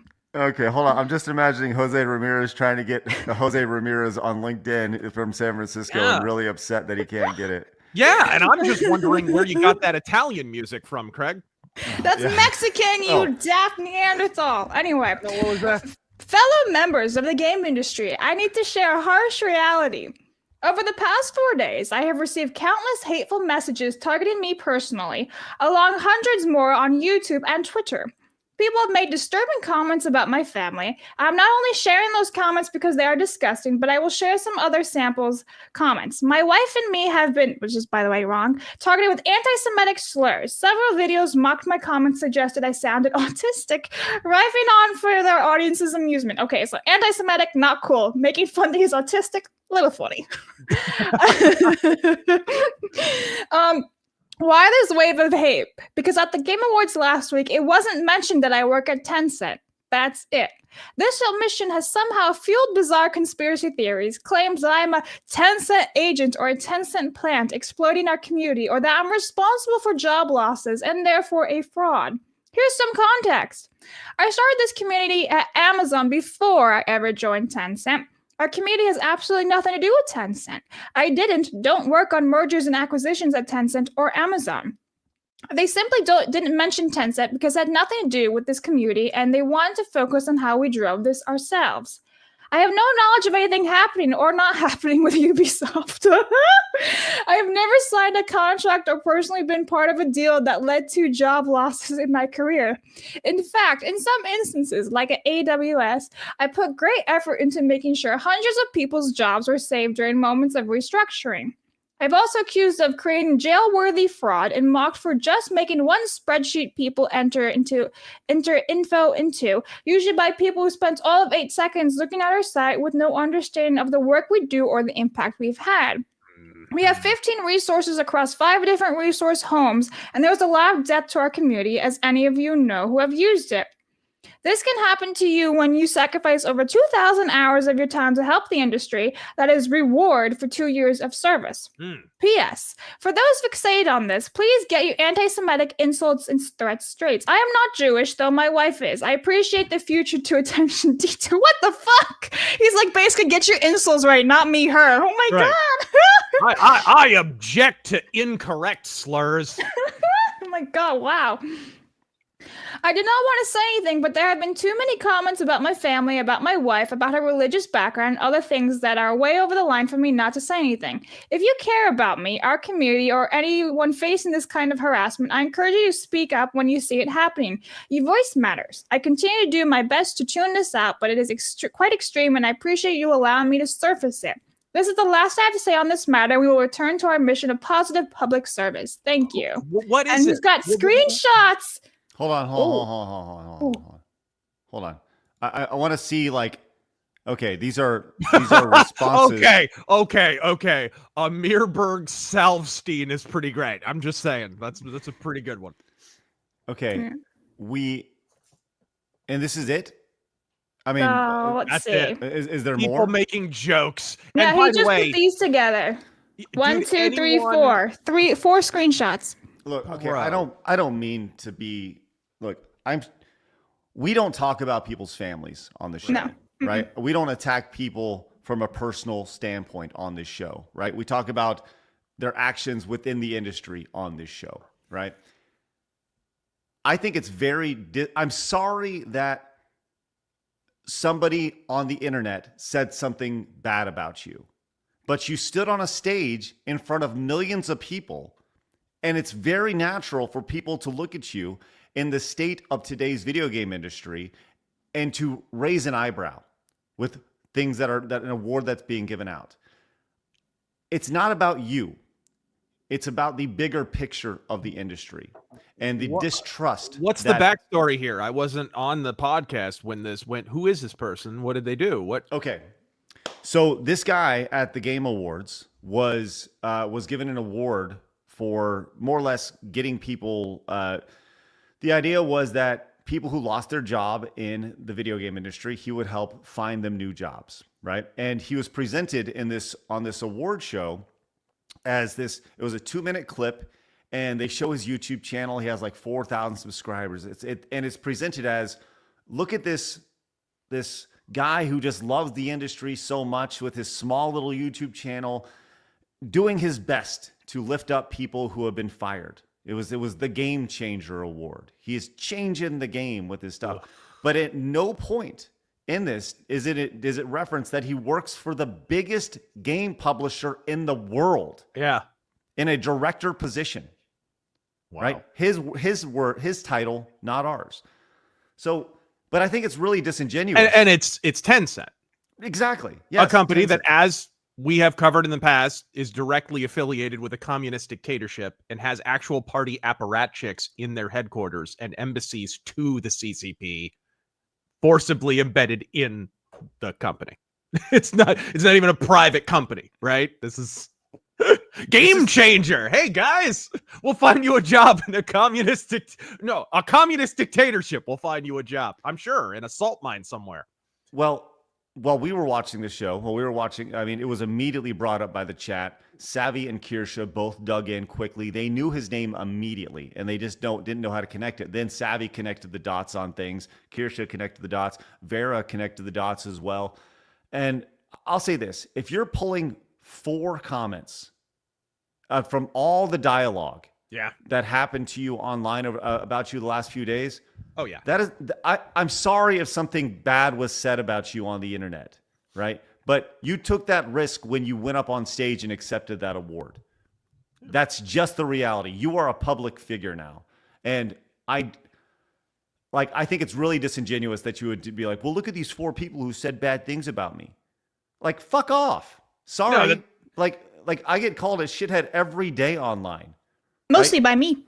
Yeah, right. yeah. There's an actual term for it, but it's a rhetorical exercise. You know, it's disingenuous. It's taking the exception, making it the rule so you can play the victim. I forget what the actual term for it is, but you're essentially using it as cover. It's a long-term propagandist tactic. It's been used for years and years and years. Like back in the day when early American communists would kind of a smokescreen, they would associate all of the people who opposed them with fascists. This is one of the reasons that the left today call anyone right of Chairman Mao a fascist, right? Because fascism is already associated with something bad. So, hey, if you oppose me, automatically, ergo, you're a fascist. This is just kind of a microcosm of that phenomenon. Hey, anyone who opposes me hates Jews. That's how that works. Look, we've said this before. It's not okay to make fun of people personally. It's not okay to reach out to their families, right? Like when Mercante reached out to Smash's family, that's really fucking stupid. You don't do that. You don't, and we're going to be better than that and not do the same thing, right? But when you have an audience, you can't control what they do. All you can do is encourage them and push them in the right direction to not do those things. We obviously do not encourage those things, but we certainly can't, we can't police comments on X or police comments on YouTube. Yes, Blabs. I'm seeing more, and I kind of want to show it to you guys. I've been sitting here for a minute. So he goes on, right? Oh, it's also there's also this point that there are things like this now in the newsfeed for those who don't know my community or any better, and it's like, give Jeff Keighley's Game Awards honored, blah, blah, blah. But look who replied. Good old Nick. Oh, hello. Wah, wah, wah. There he is. It never ends. I mean, Jeff Keighley's giving out this award. Anyone else find it ironic? This guy's like, oh, he's going to find people a job in the industry. He's helping out people who don't have any. Jeff Keighley is the heir to the IMAX fortune. He could help any of these people himself. He could do it himself. He doesn't need to give out an award to some guy who apparently does it. You know, and he talks specifically about this thread that Moriarty, who's a content creator, posted. And that he mentions that pretty much directly. He talks about the Excel sheet. Oh, the Excel sheet. And I think it's really like, if that's the only thing that you took from that, that's the problem. Because there was a lot of really good points in that thread that Moriarty had. In that thread, and I have it pulled up over here. I want to pull this up. This is the thread that Moriarty had. It has 4.7 million views, right? It obviously resonated with a lot of people. And in this thread, wow, dude, the Zelda jacket and the Final Fantasy shirt. Like, how do you do, fellow gamers? Like, you seeing this? Yeah. Well, he was very happy to be up there. But when he talks about, one of the things that's brought up here is that he walks up on a stage in front of all the people that just fired everybody that you're trying to get rehired. These are the studio heads of your thing. Why don't you address that? Well, Todd Howard, I don't think Bethesda has had any layoffs. Although, I don't know. I've seen, spreadsheets of freaking layoffs across the industry, and I don't think Bethesda's on them, but Microsoft certainly is. And they're owned by Microsoft now. This is the most powerful part of this. They brought this man on stage and said he made a spreadsheet when no one else could do anything. They paraded him in front of the people who literally fired everyone. It's a room of people who fired the people you say you're helping. They awarded you for it. A large chunk of the audience is people who choose to lay off people a month after Christmas. They're planning to lay off people right now. They're going to do it next month. They gave you an award for providing volunteer services to their Mackenzian sacrifices. They clapped for you. Like, sorry, Amir, this is what you should be fucking addressing. I'm sorry that some people on the internet are assholes, but do you not see the hypocrisy in this? Do you not see just how everyone's pointing going like, what the fuck is this about? Like, this drives me crazy. So that actually follows up here because Moriarty commented on LinkedIn saying, I do not condone the people who chose to attack you and did not encourage that. My issue was not and is not with your work or you. And then he just says, apologize that anyone chose to target you or your family. Correct.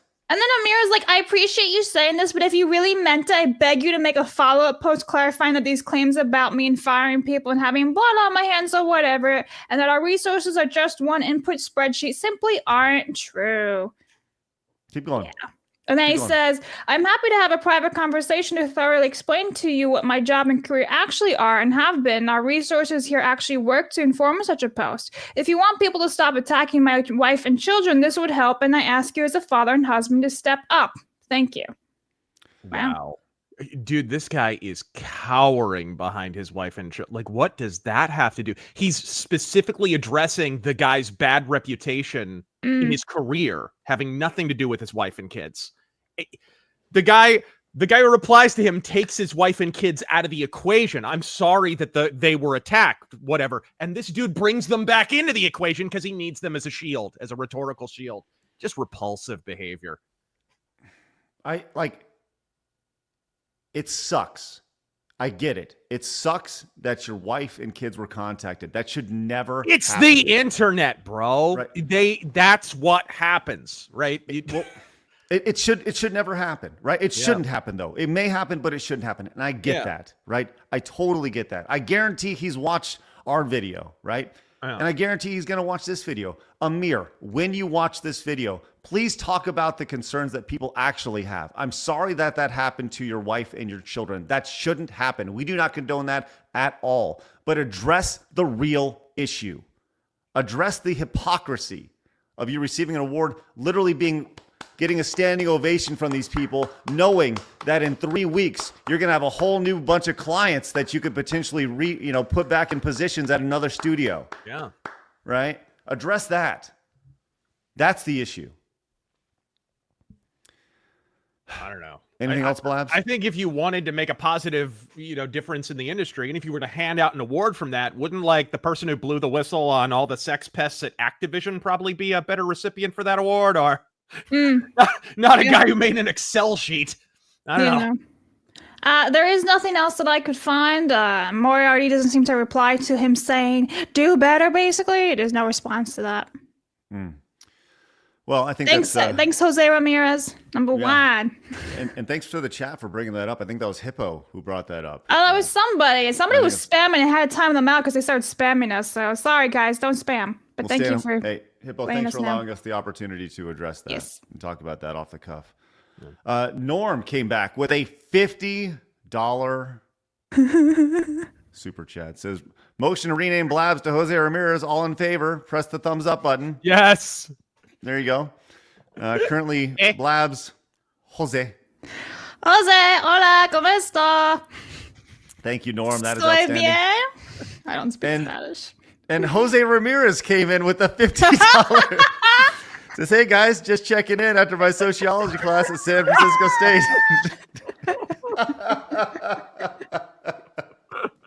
Oh my God. I didn't even plan on revealing my Jose Ramirez undercover because I was like, what if that gets me into trouble somehow? I'm like, I'm just going to leave it undercover. And I've been with Jose for all week. Right? We got to get you a floating mustache and sombrero filter on your camera here, Blabs. I agree. I agree. Can you play the Mexican outro for me? Thanks. You want the Mexican music? Yeah. Yeah, for sure. Oh, here we go. What? Can you hear it? There we go!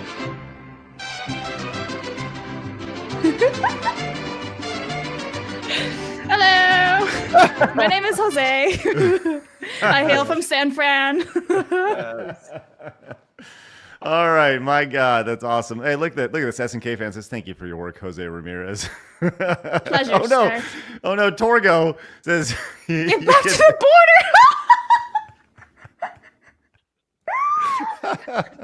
Bro. Hey, Craig, Yes, you sir. remember when Taco Bell's advertising tagline was "Run for the border"? Yes.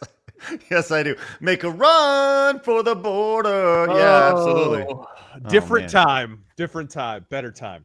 Oh man, yeah. Back when Taco Bell's all looked like a I don't know, like a Texas mission or something. They had the brick front with the bell on the top. You know what I'm talking about? Right. Yeah. Here we go. Here's an ad for you. I gotta eat. There's something over there. Can't get any. A full recreation of what's happening in society. Hopping on. Yeah, there we are. A couple gringos here. This is Jose Ramirez here, actually. Oh yeah. Oh no. You gotta cross it, jump it, bust it, bump it. Gotta cross it, jump it, bust it, bump it. Taco Bell as your order. I'm starved. Make a run for the border. Yeah. Damn. That's a good commercial. They are enthusiastic about illegal immigration. Oh, for that burrito. Taco Bell has your order. Make a run for They the just made border. commercials so much better back in the day, because they didn't care about offending anyone, right? Now you have like this giant checklist of do's and don'ts to make sure you don't offend any little person. It's like insane. So it's very soulless, these commercials now. Yeah. All right, I'll tell you what. Let's we were talking about the Game Awards, and I don't know if you saw this at all, Razor, but there was actually something that was very profound that was said at the Game Awards. I tweeted this out a couple days ago, but I figured we'd talk about it today. Was it the Statler and Waldorf roast of Hideo Kojima? Because that was pretty profound. That was pretty great. It was not. But this was really profound. This was I just want you to take a listen to this. It's only about 2 minutes long, but I think everybody should listen to this because this is the guy who's presenting the Game of the Year award. Okay, and he's the studio head, and he'll explain it here. I realize you guys have been sitting here for over 3 hours, but I still have some time credits from last year to cash in. So it turns out that not only will I be the one who will know as first which game wins tonight. Does nobody also know buy which a game is gonna suit win. in their own size anymore at these award shows? Have you noticed that? Everybody. They're all rentals last minute. Yeah, everybody in the 2 sizes too small suit at this event. We're going to Craig? pretend you're muted. Craig. Sorry, I was talking about the suits to myself. This is Sven, who is the director or the studio head of Baldur. Oh God, I thought you were making a joke. His name is actually Sven? Yeah, his name's actually Yes! Yes! All right, let's go and continue here. So it turns out that not only will I be the one who will know as first which game wins tonight, but I actually also know which game is going to win next year, the year after, and the year after. Now, how do I know this? Well, an oracle told me. She said, change is coming. It's a modern oracle, so they made me sign an NDA, but I trust all of you. I know you can keep a secret. You will never leak it. The oracle told me that the Game of the Year 2025 was going to be made by a studio who found the formula to make it up here on stage. Okay, so this is actually really profound. So take a listen to what he says here. And a lot of people are seeing this as him bashing the current state of the video game industry. And just pretty much should, dude. Look what his studio was able to do with AA money. Like, he should be bashing the industry. His game made a lot more money than other games that had $100 gajillion budget. Yeah, like, he absolutely has a license to bash it. Okay, so here we go. Listen to what he says. It's stupidly simple, but somehow it keeps on getting lost. Studio made their game because they wanted to make a game that they wanted to play themselves. They created it because it hadn't been created before. They didn't make it to increase market share. They didn't make it to serve as a brand. They didn't have to meet arbitrary sales targets or fear being laid off if they didn't meet those targets. And furthermore, the people in charge forbade them from cramming the game with anything whose only purpose was to increase revenue and didn't serve the game design. They didn't treat their developers like numbers on a spreadsheet. They didn't treat their... Okay, so anyway, here's a bear sex scene. Right. What? So here is so notice the big applause here when he talks about the developers. Don't treat your developers like a number on a spreadsheet. And then he immediately goes into the players, and listen to how quickly the applause stops. Spreadsheets. They didn't treat their players as users to exploit. And they didn't make decisions they knew were short-sighted and function of a bonus or politics. They knew that if you put the game and the team first, the revenue will follow. They were driven by idealism and wanted players to have fun. And they realized that if the developers didn't have fun, nobody was going to have any fun. They understood the value of respect, that if they treated their developers and players well, those same developers and players would forgive them when things didn't go as planned. But above all, they cared about their game because they loved games. It's really that simple, said the Oracle. Winning Game of the Year turned out to be a life-changing event for us. It was an amazing thing. To those who will win Game of the Year 2024, you have no idea what's waiting for you. It's an incredible honor, and you're in for a heck of a ride. Now remember, should you be told to wrap it up for tonight, you can always come back next year and chat for 3 minutes, okay? So, now... Okay, so that's pretty much it. But wow, he basically finished his speech from the year before. That is basically what the gag is there. Right. But I just like how he opened up with, they didn't just exploit an existing IP, they created something original. Anyway, here's the third Baldur's Gate game. But he made the message, though, I think is actually pretty strong of like, make the game, right? Make the game that you want. Don't listen to what any of middle management has to say or any of the executives. You make the fucking game that you want, and it'll survive on its own merits. Don't worry about injecting anything in there. And I think that's like a really profound message that as he opens with, it's lost. Like this formula seems to have been lost in the industry. And that's the most fascinating thing about all this is how you have these companies that have strayed so much from the idea that, once again, you're making games. Yeah. Video games. I feel like it hits RPGs the hardest because you look at the two best RPGs of the last several years, and they've both been these weird AA things that came out of nowhere. Baldur's Gate 3 came out of nowhere, didn't fund the normal way, and Kingdom Come Deliverance, which is about to get a sequel, right? They just kind of addressed their audience, made the role-playing game they wanted to make, didn't sit there with focus groups and checklists and whatever. They just kind of did it. And meanwhile, you got the Starfields of the world that are underperforming, and Dragon Age Veilguard, which may wind up being the biggest bomb in the history of BioWare and may take down the whole company. It's just tale of two cities right now in the video game industry. Yeah. Wow. It's amazing. And I thought that was a really good message for the reigning game of the year to come in and say that. And it's such a common sense message of like, just make the game, make it awesome. Don't cower to executives and kind of go crazy. Plus, what do we got here in the private chat? Oh, that's just from the GDC where he also made like a similar type of speech. But we never talked about it because that was when all the people were screaming, right? Oh, yeah, we were laughing at that. But he was basically saying that greed has been fucking up the industry. So like he's had actually a lot of normal takes. Mm-hmm. That's basically just the gist of it.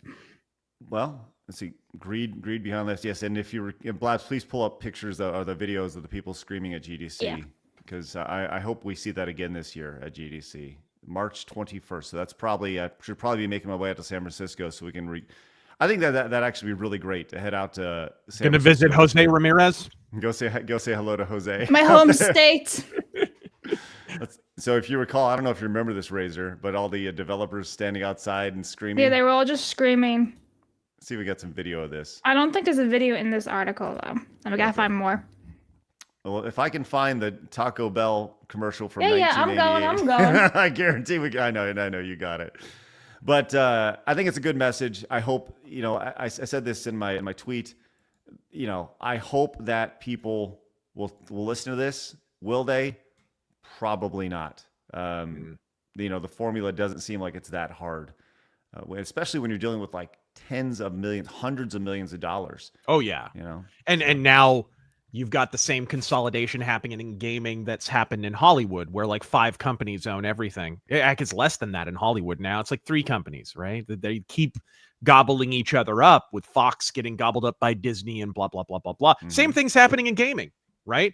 I've made the prediction. I think we're going to get to the point where it's just Microsoft, Sony, Nintendo. There's going to be no big third parties like EA or what. Activision already went away. They get gobbled up. Right? Yeah. I never thought I would even say that sentence because they were so huge at one time. If Activision can go, anybody can go. Well, speaking of Microsoft, I do want to kind of talk about this just before we get to Super Chats and your support, which, by the way, guys, thank you so much for your support today. We did hit our new arbitrary goal of 5 $50 Super Chats today, so that's pretty awesome. Appreciate your support. And, it's great to see new members popping in, like Condetiero right there, who I'm sure I butchered your name, but I appreciate your support. The FGC sent the fighting game community sensei says, shout out to the Twittard who asked if chuds also complain about the dudes being uneffable. Y'all remember the backlash of Metal Gear Solid 2 faced when Raiden was the main character, outing themselves as tourists, right? Thank you very much. Appreciate the support. Beer Bear Beard came in and says, for everyone still shocked Razor disliked Witcher 3, one must remember that he also prefers that cringe embodiment of teenage angst, Elric. We all have our faults. Razor's is that. His aesthetic sense is that of a 13-year-old. Aw, that's so adorable. Defending The Witcher, which is directly plagiarized from Elric while bashing Elric. That's cute. Go play your game that's basically just an even edgier version of Elric and tell yourself that you're not edgy. And by the way, we won't read anything into the fact that everyone who uses edgy as an insult happens to be rounded in shape, you fat fuck. But anyway, so let's continue. Wow. Well, thanks for the super chat. We appreciate No. that. Remember who you're talking to. Step up your bant game if you're going to run your mouth. Ooh. Anyway, look, screamers. This is the game developers unleashing their pain last year at GDC, getting rid of all their guilt. I'm done with that now. Sorry, thank you for that. God, I hope we should definitely go on the road a little bit more in 2025, Blabs. I don't want to see these people. Okay, maybe they might smell. Okay. That ghost says, do you guys... listen, I guarantee they smell, Blabs. Right. I'm just surprised they're not screaming at the sky in San Francisco. That ghost says, do you think when all these OnlyFans girls and TikTok girls go to the nursing home and get Alzheimer's, they'll forget and try to do what they do now? Blabs is hot of them anyway. Wow. So cool. Thank you, that ghost. Appreciate that. No, they'll have their ugly, tattoos, engaged ears to remind them. No. Right. And be wearing, yes. Gaming Newfie came into the tin, says, hey, Razor, with the new gaming channel up, will you be uploading the old Razor arcade videos? I missed quite a few when I woke up the next morning throughout the years. Thanks and Godspeed. What I'm going to do to start with is try and upload the full playthroughs of games like Mass Effect. We finished Blade Runner. There were a few Deus Ex, I think, and a couple of the Thief games, whatever. The games that we finished from beginning to end, we're going to try and upload those in playlists so that you guys can watch playthroughs from beginning to end. So yeah, that's what we're going to be doing probably over the next week or two. All right, let's go finish up here with this last story, which, by the way, we kind of got, sidetracked. We had a lowly Tencent man with Amir talk, which I think was a good conversation to have for sure. But we talked about Microsoft here, and this was quite interesting. We've seen the This is Xbox campaign over the last month or so. The one where it shows a phone, it says this is an Xbox. It shows a TV, it says this is an Xbox, right? Have you seen that campaign? Shows Ellen Page, this is an Xbox. Right? Exactly. You stole my joke. I know. How could you? Credit Razor Fist. I'm so Burrito Chomper. Burrito Chomper. Yes. Well, this is yes. Where's that at? The Burrito Chomper. Oh, he's somewhere around here. He's somewhere around. Well, Jose, I think he's in San Francisco. Yeah. Burrito Chomper. That Jose Ramirez. Well, this is the ad that we're talking about, and this is going to lead into the next story. Right. This for that. This for that. Oh gosh, the This for that. license music. This for Kill that. the music so Yeah. we don't get copyrighted. But. Yep. But you can see what the premise is that everything is an Xbox. It's whatever you want it to be, and they're definitely moving away from the idea of the traditional console. They want their games played on everything.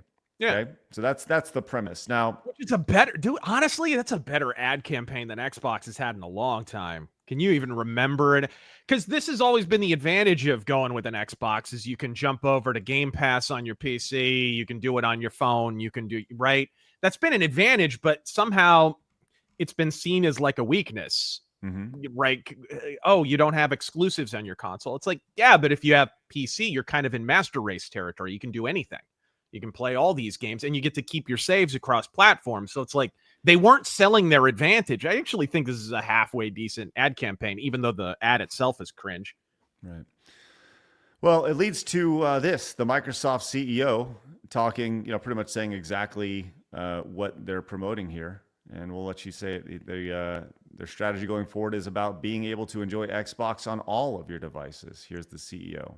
And the love for gaming. If I think about it, right, we chose the secular growth category in entertainment. I was gonna say it's a mirror again, but no. Secular growth category? What does that mean? Blabs, please Google secular growth category and see what What it does says. that even mean? It's an atheistic growth category. It doesn't believe in God. Secular growth is a category of growth that occurs when a sector or industry experiences a long-term shift that leads to significant growth. Who wrote this? Kamala Harris? No Oh my kidding, God. dude. It's a growth category that is unburdened by what has been. That's the most corporate gobbledygook. Listen, people don't understand why I'm so against corporate bullshit, right? I've worked in the corporate environment, and this is the type of shit that you see on memos and all sorts of initiatives. Blast, please read that one more time. Okay. Secular growth is a category of growth that occurs when a sector or industry experiences a long-term shift that leads to significant growth. God, he looks like a significant growth. Oh my God. What did I just read? Shows the secular growth category in entertainment, which I actually want to see her sign this down here to see like what secular growth means. All right, I'm sorry. Let's continue. Category in entertainment, which we think is gaming, and said, let's double down on it. And it's been a passion for Microsoft ever since. In fact, I think Flight Simulator launched before Windows or Office even. And so it's like one of the longest franchises in this company. And so we said, let's take that joy of gaming everywhere. And that's why even these ads with Xbox Now, where we are redefining what it means to be an Xbox fan, it's about being able to enjoy Xbox on That's all your already devices. been the case, though. Like, this is such corporate hustle speak. It's been something that Xbox has been able to do since the Xbox One or whatever. You've always had this kind of cross-play thing going on. It's just you finally wised up and started selling it as like an ad campaign. Can you even remember the last Xbox ad campaign of any kind? I can't. No, not off the top of my they've head. been getting curb stomped on the marketing for a long time. Whereas Sony, they tend to have pretty memorable, Marcus PSP, which I don't know what ditch they buried that kid in. But they had ad campaigns for a while that you remember. I still remember the Dreamcast. It's thinking, right? I remember all that stuff, but I do not remember anything from Xbox since like the 360 era. Just for giggles, this is how my brain thinks. I want everybody just to focus in on the lady signing, because that's all I was doing while he was talking. Okay. I don't know. I hope it's big enough on screen. Hold on. Let me hold on to this for a second. I'm going to come back to this because she is fucking hilarious. This lady is fucking hilarious. Yeah. Look at her faces. Give me just a second. I'm going to have. Well, I have some tie-in news for that. Okay. Yes. More PlayStation exclusives are coming to Xbox next year, it's claimed. All right. And what are they? I just saw this. Oh my God. Microsoft is bringing exclusive like Indiana Jones and the Great Cycle to PlayStation 5. Rumored plans It's not for an Forza exclusive. Exactly, because it's on PC. So they're saying news of PlayStation exclusives coming to Xbox shouldn't surprise anyone. Over recent years, both sides have continued to release games on competing platforms. Yeah. Recently, Genshin Impact finally made its debut on Xbox after being console exclusive to PlayStation since 2020. So they're saying Predator Hunting Grounds released in Xbox in 2024 after 4 years as a Sony exclusive. Wow. And then I guess more games will be coming. So, shout out Microsoft. You're doing great job. All 5 players of Predator Hunting Ground. I liked that. I actually liked that game, but man, nobody plays it. Both these companies are failing upwards. They're so stupid. They really are. It's just, I don't get it. Yeah. So hold on. Okay. I think I'm ready now. I'm gonna go into Canva. We're gonna share on Canva real quick. Let me share. Go. What have you done? I just want to watch this lady. Watch this lady sign to this guy. Here we go. Check this out.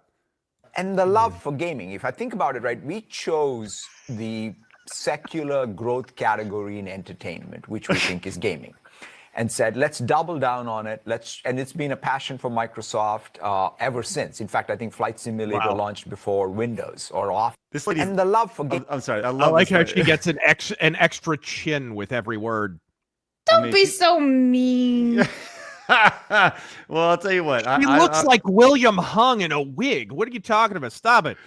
Do you think that she is just doing things with her hands and just like the fake ones who got fired and like jailed and all that for impersonating? Like the Nelson Mandela Memorial guy. You look like he was telling someone to steal third.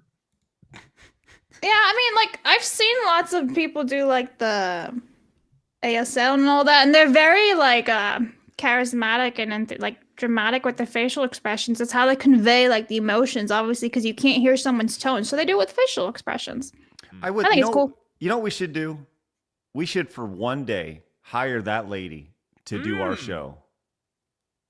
She would never come back ever again. I said for one day. Bye. You'd ruin that lady's day and career. What do you do? Ruin her career? What are you talking about? No, she'd be like, I'm out. Bye. No, we need to outsource it to a Mexican. Go ring up Jose Ramirez there. He'll do it. That's right. Where's Jose at? He'll I can do the job. He'll do sign language and maracas at the same time. It'll be fantastic. Yeah.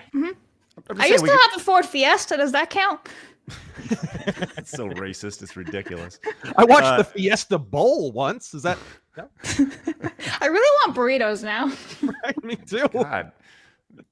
Just absolutely perpetuating cultures here, Blabs. It's ridiculous. How? I really like food, okay? Makes me uncomfortable. Yeah, really. Too bad. You burrito chomper.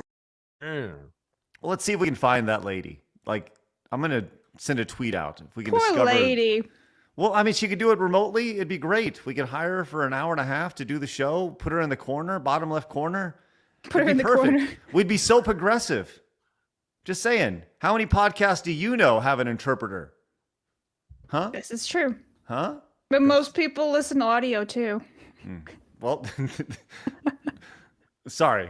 I mean, on a platform where you have instant subtitles via AI, I don't know. That's not necessary, but it'd be funny though, because I would just love to see her signing some of the things that we have to say. Right. I mean, like burrito chomper. How out of work are those sign language interpreters going to be, by the way, when you can have like instant subtitles projected up on a wall while someone's speaking via AI or whatever? Like those people. True, but a lot of them like having like a companion with them, when they go around. Because, sometimes life is very intimidating. They can't portray or like something's wrong with the AI or the phone. And so they always have someone right there with them who can speak, right? All right. I got some sign language for the guy. Oh, boy. All right, Blabs, why don't you round up some super chats for Razor here? I'm going to get some of these direct donations. Anonymous came in with the 5, says, Jay-Z and Beyonce were a part Ordo Templi Orientis, an occult hermetic magic society started by that wicked man Aleister Crowley. Weirdos doing degenerate sex magic shit. All right, thank you, Anonymous. Delta says, Razor probably knows in the back of his mind, but this Game Awards show does have more Chinese advertisements between all the gacha anime likes Dave the Diver, Mecha Break, Infinity Nikki, all owned by NetEase or Tencent. Yeah. Gamescom gave Tencent an award too. Yeah, they gave Tencent the what was the award about?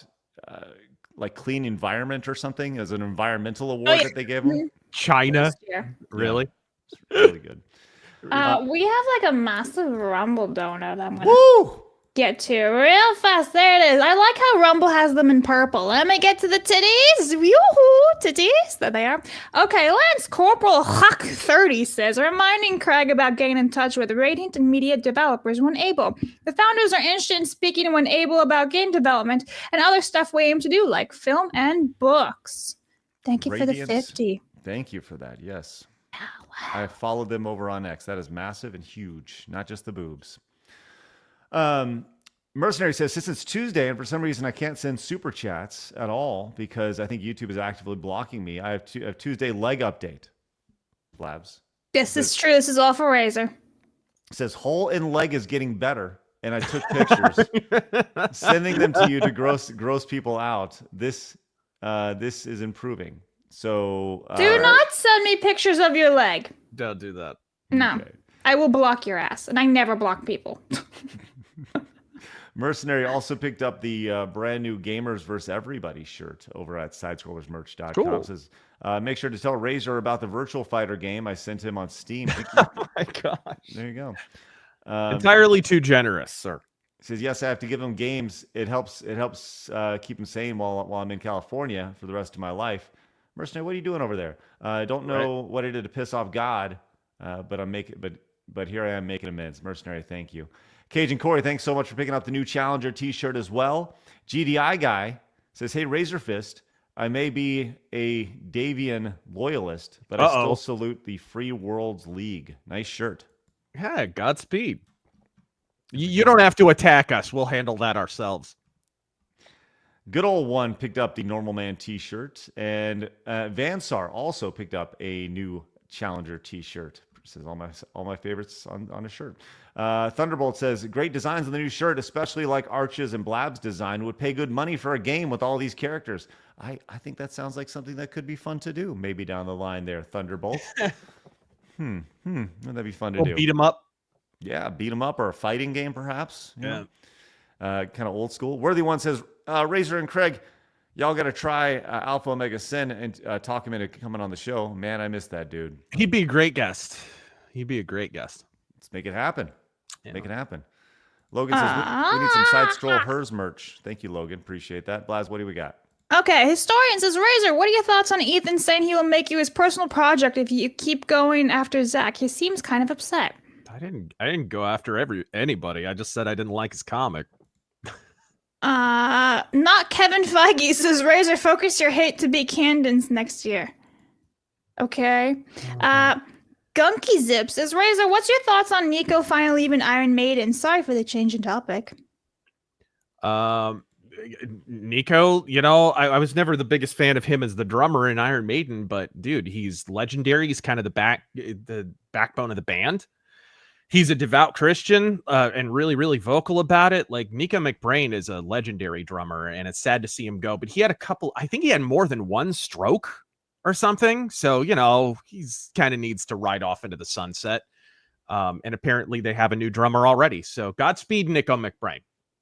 Here's Mercenary says, leg updates getting better. Send. Do not send Razor pictures of your holy leg. Don't do that. Wolfsbane says, so Razorfist doesn't like golden era Looney Tunes? I don't like I love Looney Tunes. That's right. Mercenary says, Razor, do you like the Virtual Fighter copy I got you? I haven't played it. I didn't even know you sent it. Okay. Let me scroll. You guys are very nice. What do y'all think about the Phantom game? Oh yeah, speaking of beat 'em ups, the Phantom. You remember that Billy Zane movie from the 90s? Yeah. He's getting a beat 'em up. It's in a comic book style. It actually looks really cool. So yeah, I'm gonna play it. Okay. Let me see. Dave says, Blabs, could you fix your lights so they don't fall down in the corner? It kills me. What lights? I don't even know. Anyway, here you go. Razor, that's fastest things from Rules for Radicals. I don't know what Mercer is going on about here. Probably his leg. Let me scroll. Okay. I think that's it. Oh, wait, no, is this? Just to remind Razor, Bolin is rifle Lyran Clay. What? What? Okay. Thanks. It sounds just a bunch of gibberish right there. Real quick, I saw this video, and I think you should be able to tell who this person is. Oh, it says on the screen, but look at Arnold Schwarzenegger right now. Now I realize Arnold's old, but look at, I mean, is he shooting a movie here? I'm guessing. He looks like Santa Claus. Yeah, I mean, this is what age does to you, friends. Whoa. Looking pretty damn old. old. Is that for a movie role or what is?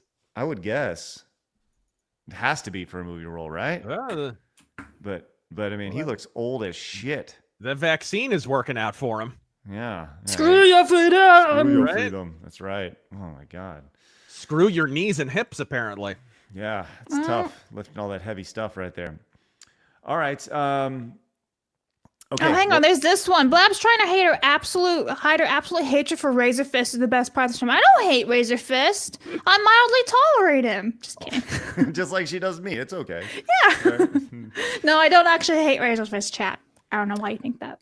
All right. Well, Razor, we're going to give you a chance to bounce, but before you do, I want to remind everybody to head over to sidescrollersmerch.com and go pick up some of your merch. We have all the merchandise available that we've sold throughout the year, available that was previously unavailable, like the Side Scrollers High Life shirt and the All Stars shirt, and Blabs' karaoke merchandise is available.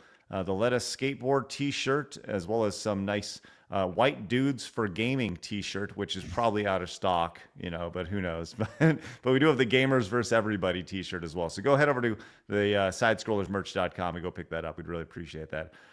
All right, Razor, give us an outro for you, and we'll get to the rest of the super chats. Yeah. As always, I'm on YouTube at The Rageaholic, and I just opened a VOD channel at Razor Fist Arcade, one word. I can be bearded on Twitter, Razor Fist with a 0. So until next time, thank you for having me, and Godspeed. All right. Thanks. We'll see you, Razor. Take it easy, buddy. Merry Christmas. You guys head over to Razor Fist Arcade and hit the subscribe button like I am right now, so you can check out all. Look at those. Look at that nice thumbnail right there. That's good. All right, cool. Good stuff from Razor. Let's get to your support today, guys. Thank you very much. We hit our arbitrary goal of 550s today. That's pretty damn cool. Okay. Yeah, so thank you guys for that. Over at Rumble, Bentley Guy for 10 says, now we've offended Italians and the Japanese. Let's go ahead and offend the Germans to make it a World War II win part 2. Bentley Guy says, great job doing journalism, Jose Ramirez. # Taco Tuesday. At your service, everybody. Silo full of Cool Ranch Doritos says, if Blabs had to pick between Olive Garden and Boca de Beppo, which one's closer to real Italian food? I don't even know what I don't know. I've never really been to Olive Garden. What? You never been I think to I've Olive been Garden? like once or twice, and I think I had a salad. It's just like fake Italian food. Stop.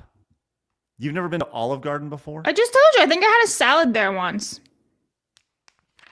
Why would I go out to eat Italian food when I have my mother? Blabs. Olive Garden has this amazing thing called bread. All you can eat soup, salad, and breadsticks. Wow, how commercial American. Anyway, Jay for 5. Blabs, stop! Don't. Looks like we got a trip to go to next time we hang out. No, I don't want to go Garden. eat discount Italian food.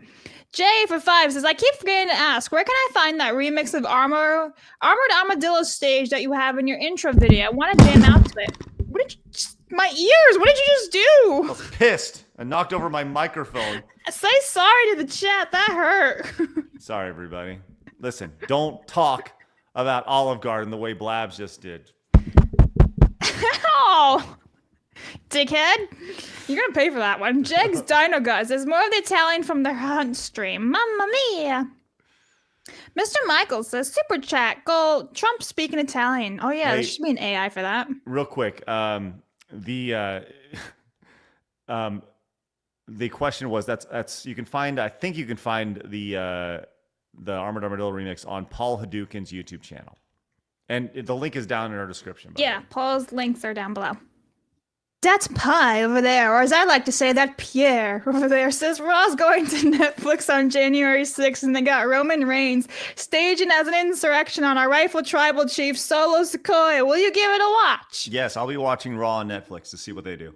Gear says, oh god, don't give mine a DSP. His gambling luck is as bad as anyone else's. Give credits to side-scrollers so Razor will preach anyone an MP2. Yes. Mike Short says, PS Vita had a chance to become great. I agree. And some would say it was the best, but others would say it was mid-level trash. You know what? Yellow Flash coming in clutch in the chat saying Olive Garden is to Italians as Outback is to Aussies. Fake. That's right. That still doesn't mean that I'm not going to bring you to an Olive Garden and make you a soup, I will salad, and refuse breadsticks. to go. You see how this works? It's called free will. No, don't be like Craig that. kidnapping. Do it for content, Blabs. Do it for I don't want to die, though. You're not going to die. What if I have a terrible upset stomach because you tried to give me plastic? Then it's great content. What? Death by plastic? Confused Hitman says, Blabs is being very cloak and dagger about Wednesday's show. Orthodox Monk says, does this mean that Blabs will take over Big Bob's beepers? She'll convert it into a Wizard World shop. Sure. Yes, Spanish and Italian languages are the same now. Just use your hands a lot in Italian. No. By the way, you should have Metatron in. Thank you very much. Luigi97, that's amazing. Jag says, Razor's a story where the Jews did cause an explosion. Thank you. Marksman says, tagged you on X for a clip for Arch for tomorrow. Thank you. Who'd you tag? Side scrollers or me? Giant the World Ender says, my high school art teacher spent the entire class describing how much she liked to fuck African-American dudes. Wow. Good for her. Eric Square says, I love the episode of Bluey where she's about to beat her dad and he cheats by shoving her near the finish line. They call him out of it. Wow. Jiggly Saint says, the last Minnesota had a lot of Harry Potter references and Ludo Studios got a lot of hate for it. Huh. Is that even allowed? Jeg says, Land Before Time is over 30 years old and animated kids movies haven't been top since. Even with 13 sequels and a TV show, kids need trauma. It's healthy. Oh, dude, that first one, traumatic. McLeod says, the James Gunn Superman logo is from Kingdom Come. Thank you. Mayan says, a new Flash movie? I don't think so. I think Ezra Miller's basically in the shitter. Jeg says, Gunn is a hack. His films suck. Hate his humor. Tell us how you feel. Norm says, Superman versus the IRA was fine until the part where he didn't dismantle the IRA. So much for the American way. Thank you, Norm. Mercenary says, Razor, let me just justify my hate for James Gunn. Chan's Kung Fu is wushu. It's not for fighting.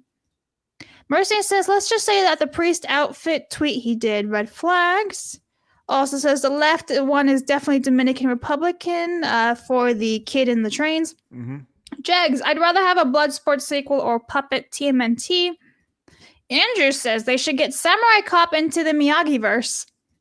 David says the new one will be Cop and a bold black lesbian. Logan says, I'm feeling quite hungry, Henry. Mercenary says, the drones in New Jersey have radioactive sniffers. The drones are looking for WMD in the area, Razor. Okay. Miku says she can change and become Michael Knowles. Andrew says, Italian, Spanish, French, German. At the end of the day, we're all Greek. Put some Windex on it. Nikki says, no, wait, Blabs. English is not derivative of Latin. English is the off-West German branch of the language tree. Okay. David says, Blabs, could you please fix your lights so they don't fall down on me? I read that one already. Thank you. I don't know what lights you're talking about. Humble Dirt says, my name is Jose Ramirez. You steal my LinkedIn. Prepare to die. That was the funniest. That was fucking hilarious when Jose Ramirez popped into the chat today. I'm Jose. Mercenary says, you got to respect the incorrect slur correction. Cheap Stink says, or Skink, I should say, Razor, while your teacher was exploding your bust, was she singing I Must Increase My Bust by Lords of Acid? Adam says, in other words, yes, I'm a plant from Tencent. Mastagawa says, even karate has its roots from China. My favorite martial arts movie of late is Birth of the Dragon. It's a WWE movie about the humbling of Bruce Lee.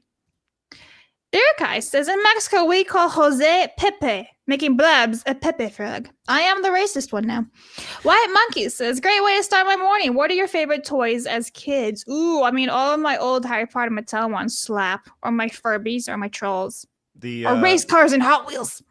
Yeah, for me, obviously the Nintendo, right? But, Toys, though. Yeah, I mean, I could argue that video games are toys. Toys can be art. Art can be toys.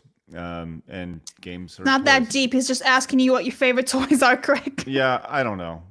He's really philosophical here. The Voltron that I had. The Voltron. Mercer says, Razor, please enjoy the virtual furter on stream I sent. Miku says, Xbox water cooler. Norm says, advertisements across the board are shit today. What is the last Super Bowl ad you remember? There were a couple ones years ago. My favorite ones are obviously the Budweiser one that played after 9/11. That was like the one time they played that one at the Super Bowl. Nanner says, ASL interpreter here. She is getting the base point, but even she knows the guy is full of it. Secular growth. Nanner, would you like to come on the show and sign our show? Nanner sandwich. That'd be great. Belial says, wasn't there a case on the news some time ago where there was a police district somewhere who hired a fake sign interpreter? Yeah, that's what I was saying. Like, they hired a fake one. Epsilon Alma says, Blabs is a proud Latino. What is your favorite burrito? So Blabs is not a Latino, but Jose Ramirez is a Latino, and he just really, really likes all the burritos, all of them. Yum. Okay. Mo says, for the Blabs Olive Garden fun. No, I'm not going. I don't want to eat plastic. Taker says, did you guys even talk about Intergalactic? Did I miss it? It's got people with insect legs who want to take over Earth with robots or some shiz. No, we didn't talk about it today. Tomorrow. Yeah, we'll get to it tomorrow for sure. We got a lot to talk about tomorrow. Yeah, and I think where Kotzi's up. Oh, no, here we go. Bentley guy says, sounds like Blabs needs to eat some Olive Garden and watch Kindergarten Cop. Hashtag 2 birds with 1 stone. I'd rather not. I think I'm caught up now. Yes. All right. Delta says, chat, I'm going to strangle all of you who said Infinity Nikki is Korean. It's a CCP studio publisher. I was wrong about Dave the Diver, though. Nexon is Korean. Thank you, Delta. No violence. No violence. All right, guys, legit, thank you very much for your support today. We genuinely appreciate it. It was spectacular to see, and we hit our goal of 550s. That's awesome. How cool is that? Lots of boobies today, which was wonderful. All right, guys, we're gonna roll out. We'll be back tomorrow. Apparently, you guys need to be here and be here early. Blabs is promising a big show. Yes. So, we got Arch on, and I'm telling you right now, this is good. There's going to be fireworks tomorrow. More than Blabs knows. With that said, you guys have a great rest of your day. We'll see you guys when we're back at it tomorrow at 11 a.m. Central Time. We got more videos going up throughout the afternoon. And if it's your first time tuning in, make sure you guys hit the subscribe button. Hit the thumbs up button on your way out. And remember, people are going to try to keep you down. Don't let them. You guys got a goal? Go get it. See you guys later. Have a great day. Bye-bye.